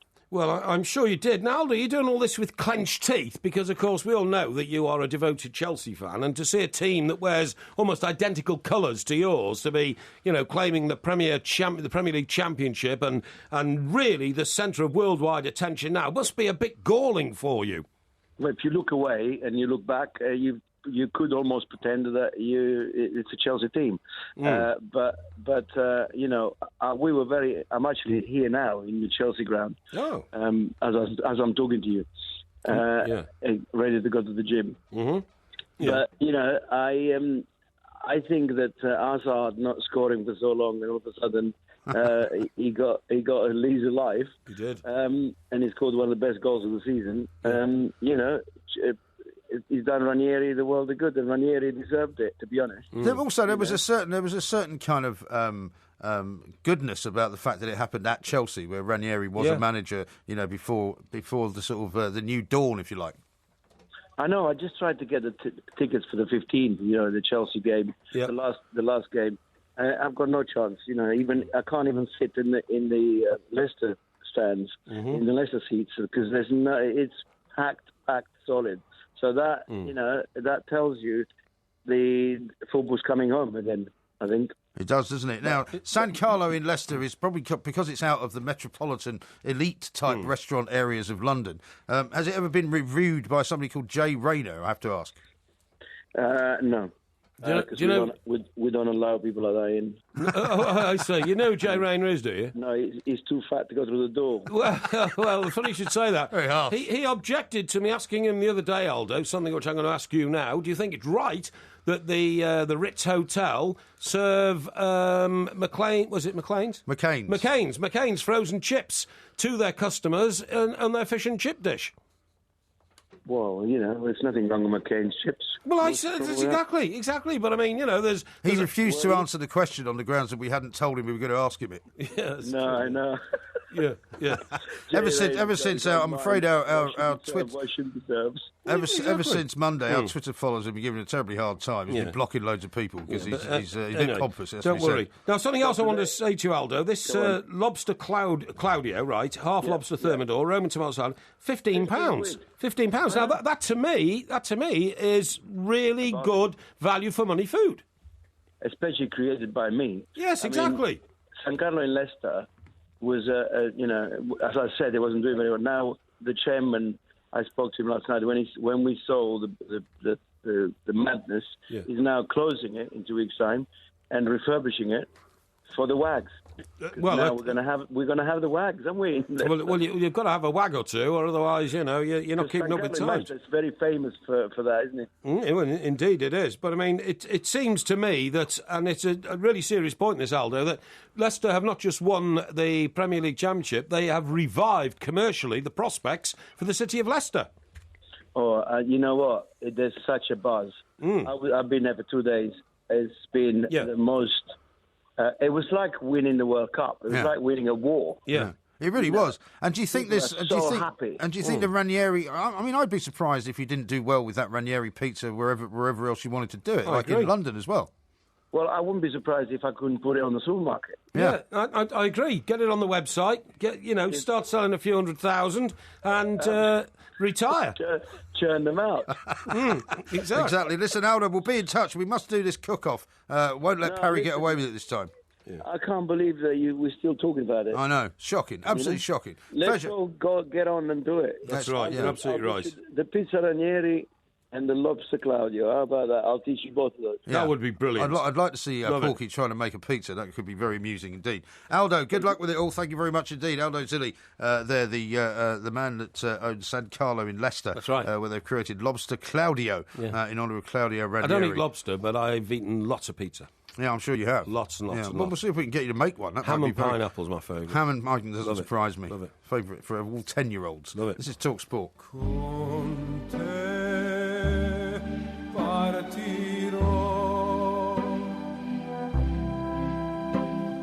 Paesi che non ho mai veduto e vissuto con te, adesso si rivivrò. Nice bit of opera for you.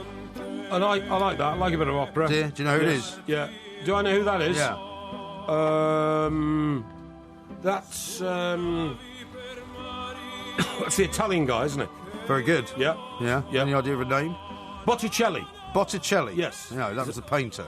Oh, who is it then? Andrea Bocelli. Oh, well, there you go. See? Very close. Very close, Yes, yeah. Just yes, one yes, syllable yes, out. yes. He's performing on Saturday at the King Power Stadium. I know, it's brilliant, isn't it? And if you were going to be there as an Everton fan, you'd be witness to him changing the lyrics of a song, there was that one, to make a special song for Claudio Ranieri in Leicester. Sadly, I won't be, because, of course, I will be in Cardiff. You will be in Cardiff. with you. Hopefully you will, yes. Yeah. Now, the quiz, the Porky Quiz is upon us. Okay. And the question, subject matter that you asked for was Leicester.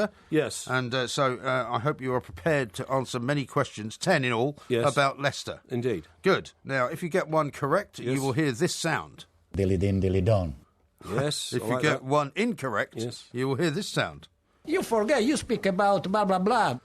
Yeah, you won't hear many of those, don't worry. Okay. Are you ready for question number one? Indeed. Who scored the last goal for Leicester in the Premier League? What?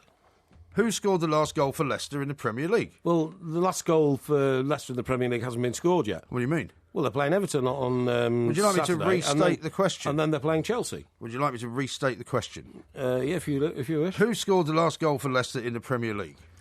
Last goal. It doesn't mean the last goal at the end of the season that hasn't happened yet. No. You mean the last It's a goal very that they straightforward scored? question. Last goal that they scored? Yeah. Yes, I understand what you're saying. Yeah. It was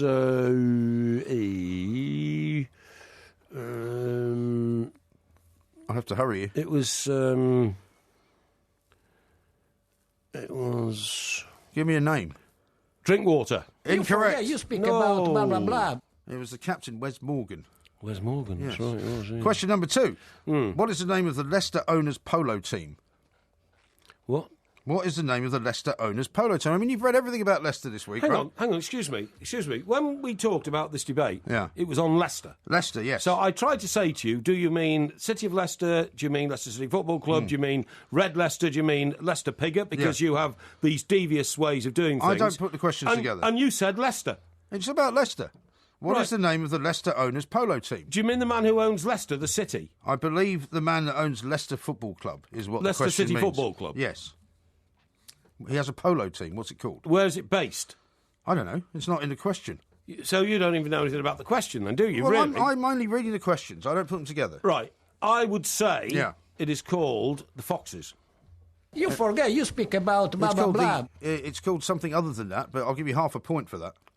Okay, I'll settle for half a point. Thank you. It's the King Power Foxes. Well, there you go, you see. Half See? a point. See? Well done. See? Question number 3. Yeah. Claudio Ranieri negotiated a £100,000 bonus for every position Leicester finished above what? What? What? He negotiated £100,000 a point for every position they finished above third from bottom relegation places. Well, it was 18th, actually. Exactly. So I'll give you that. Thank you. Woo, woo, woo, woo, woo. We We did talk about it the other day. Yeah. Question number 4. How many points will Leicester have if they beat Everton on Saturday? If they beat Everton on Saturday? Yes. Why are you repeating the question? I'm just mulling this over in my brain. Right, they, at the moment... I think it'll be 81. Incorrect. No. You forget, you speak about blah, blah, It'll be blah. 80. 80? Yeah. I was one out. Well, that's out. Well, I should get half a point. Why? Because I should. No. That was very, very close. That'd be ridiculous. Come on. You're getting nothing. I was 1/80th out. That's all I was. Question number 5. Owner Vichai Sridhabhanaprabha was given an honorific title by the King of Thailand. What does it translate to in English? Sun God.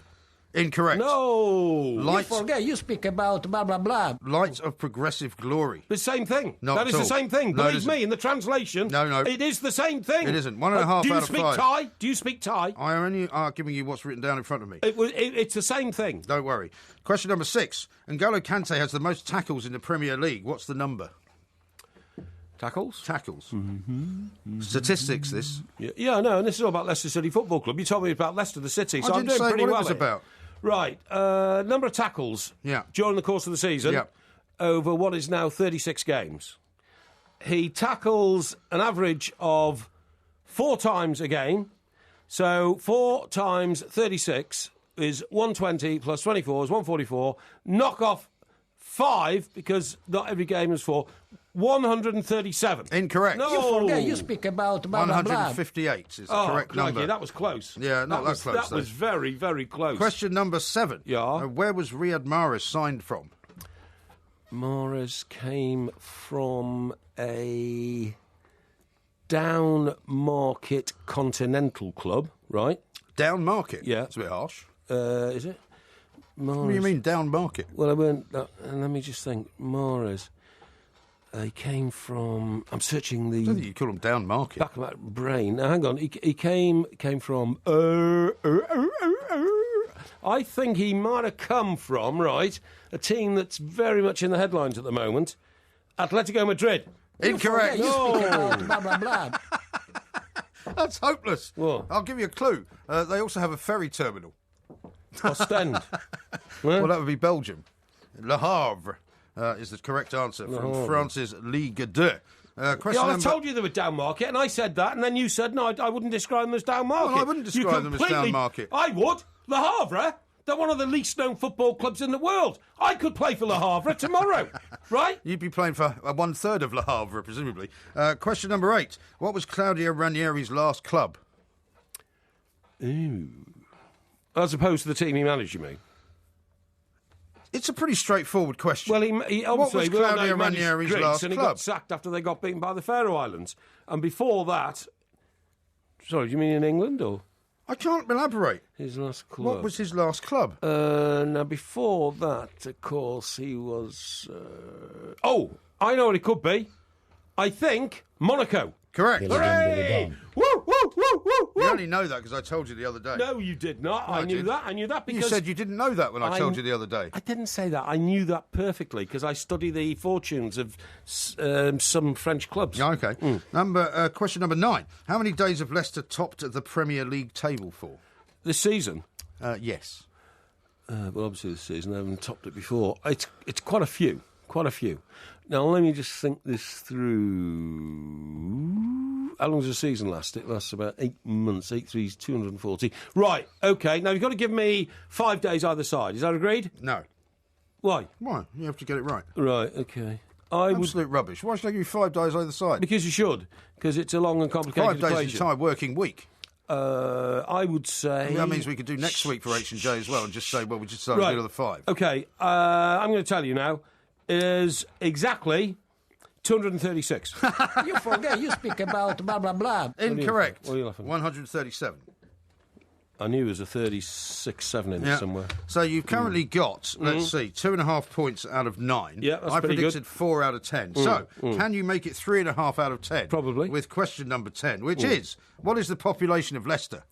Population of Leicester, funny enough, is almost exactly 1/3 of a million, but it's officially 336. Incorrect. No, it's not. I've got that right. No, incorrect. I've got it right. It's 500,000 It's in not. the urban area, which is generally considered to be the city of No, Leicester, no, 11th no. largest in the United Kingdom. No. Yeah, I'm afraid so. No, it's So, I'm 336. afraid you've got 2.5 out I of 10. looked that up last night. It's 336. You did not look You're it up damn last cheat. night. You did not. You did what you normally do. You I stood did stared not. all night at your bird table and drank 3 bottles of Pinot Grigio. I did not. How dare you? 2.5 out of 10. Absolutely shocking. The champions of England are Gerrymandering. Leicester City. You told me it was about Leicester. I know exactly. Well, it was about Leicester. Was founded in AD 49 by the Romans. I don't care. It was built on the Fosse Way. It's not in the quiz. Okay. Doesn't matter. What else do I know about Leicester? What else do you know about Leicester? Richard III was found under a car park and he's now buried in the church. Name a jockey with Leicester in his name. Piggott. Name an actor with Leicester in his name. Mark Leicester. So you've been reading all these tweets, haven't you? I knew all these things. You thought I was going to ask you about that, but you were wrong. I mean, 2.5 out of 10. Shocking. This is Talk Sport. Cheating factor.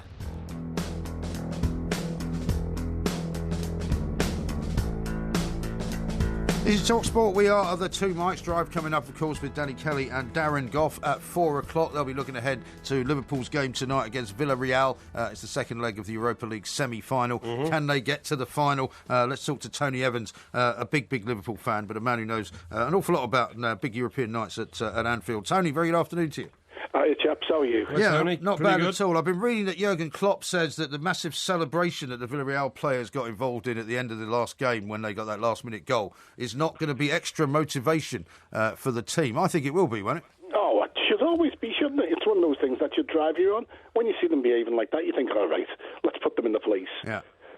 And I mean, Anfield is still not the place that it was in terms of European nights, but Klopp's brought something back to it now, hasn't he? Because this might only be the Europa League, but it's a massive game for them. Yeah, and you know what? When Anfield's on, it really is on, and it always has been. It's never lost that. It can be a bit flat on certain games, but on nights like this, it'll be rocking.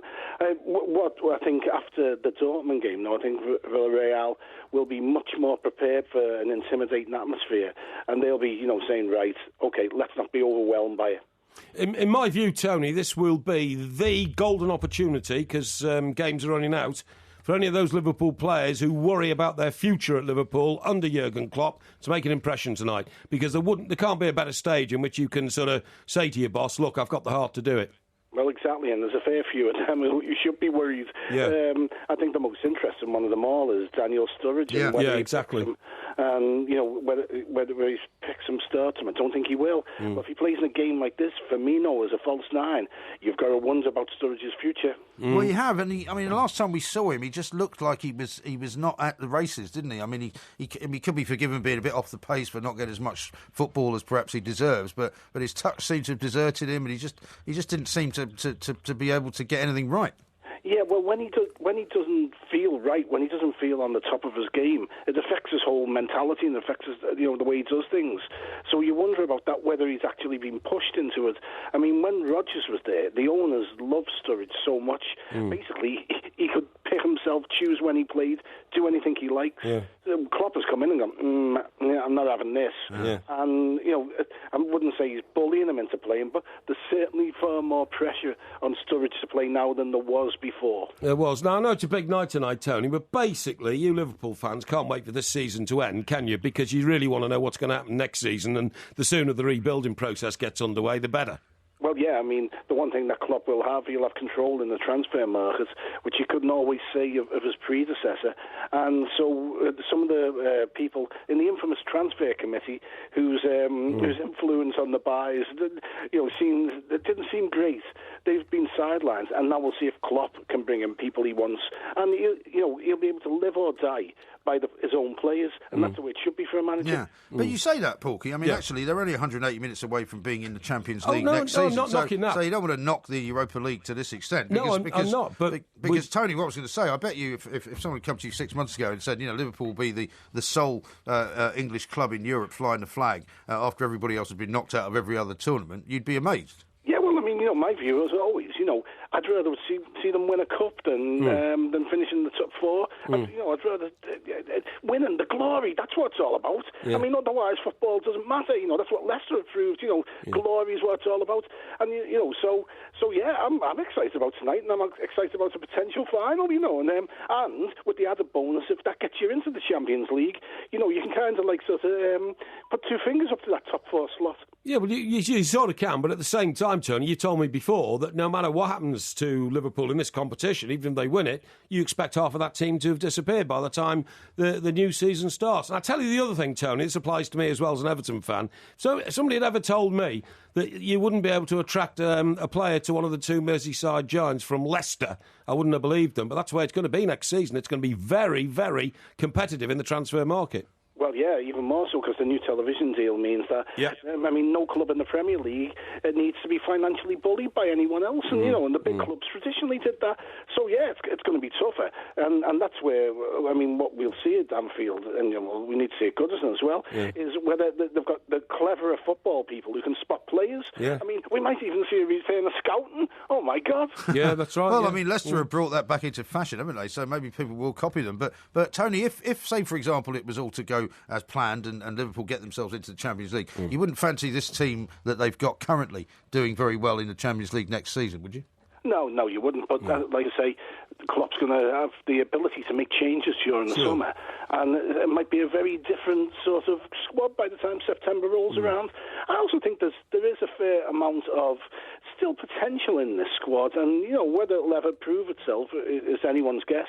But Klopp's the sort of man who can draw that out. He's got the enthusiasm to do it. Yeah. So with a few choice buys and keep some of the players who can play, maybe next season wouldn't look so bad. Well, it's going to be very, very competitive, as you say. So much money knocking around and so many great players now, really spoilt for choice as to where to come when they come to England. Absolutely. Yeah. Well, Tony, best of luck tonight. Thanks very much indeed. Tony Evans there, Evening Standard columnist, looking ahead to tonight's game. Of course, at Anfield, big European night, Liverpool against Villarreal. Can they get into the final of the Europa League? This is TalkSport. Don't forget to follow the Two Mics, at the Two Mics on Twitter and on YouTube.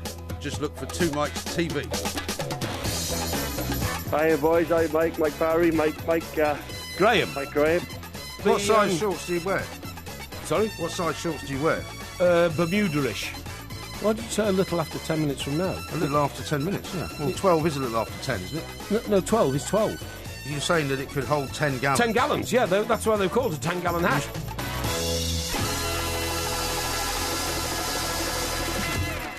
I am crippled and they are curers.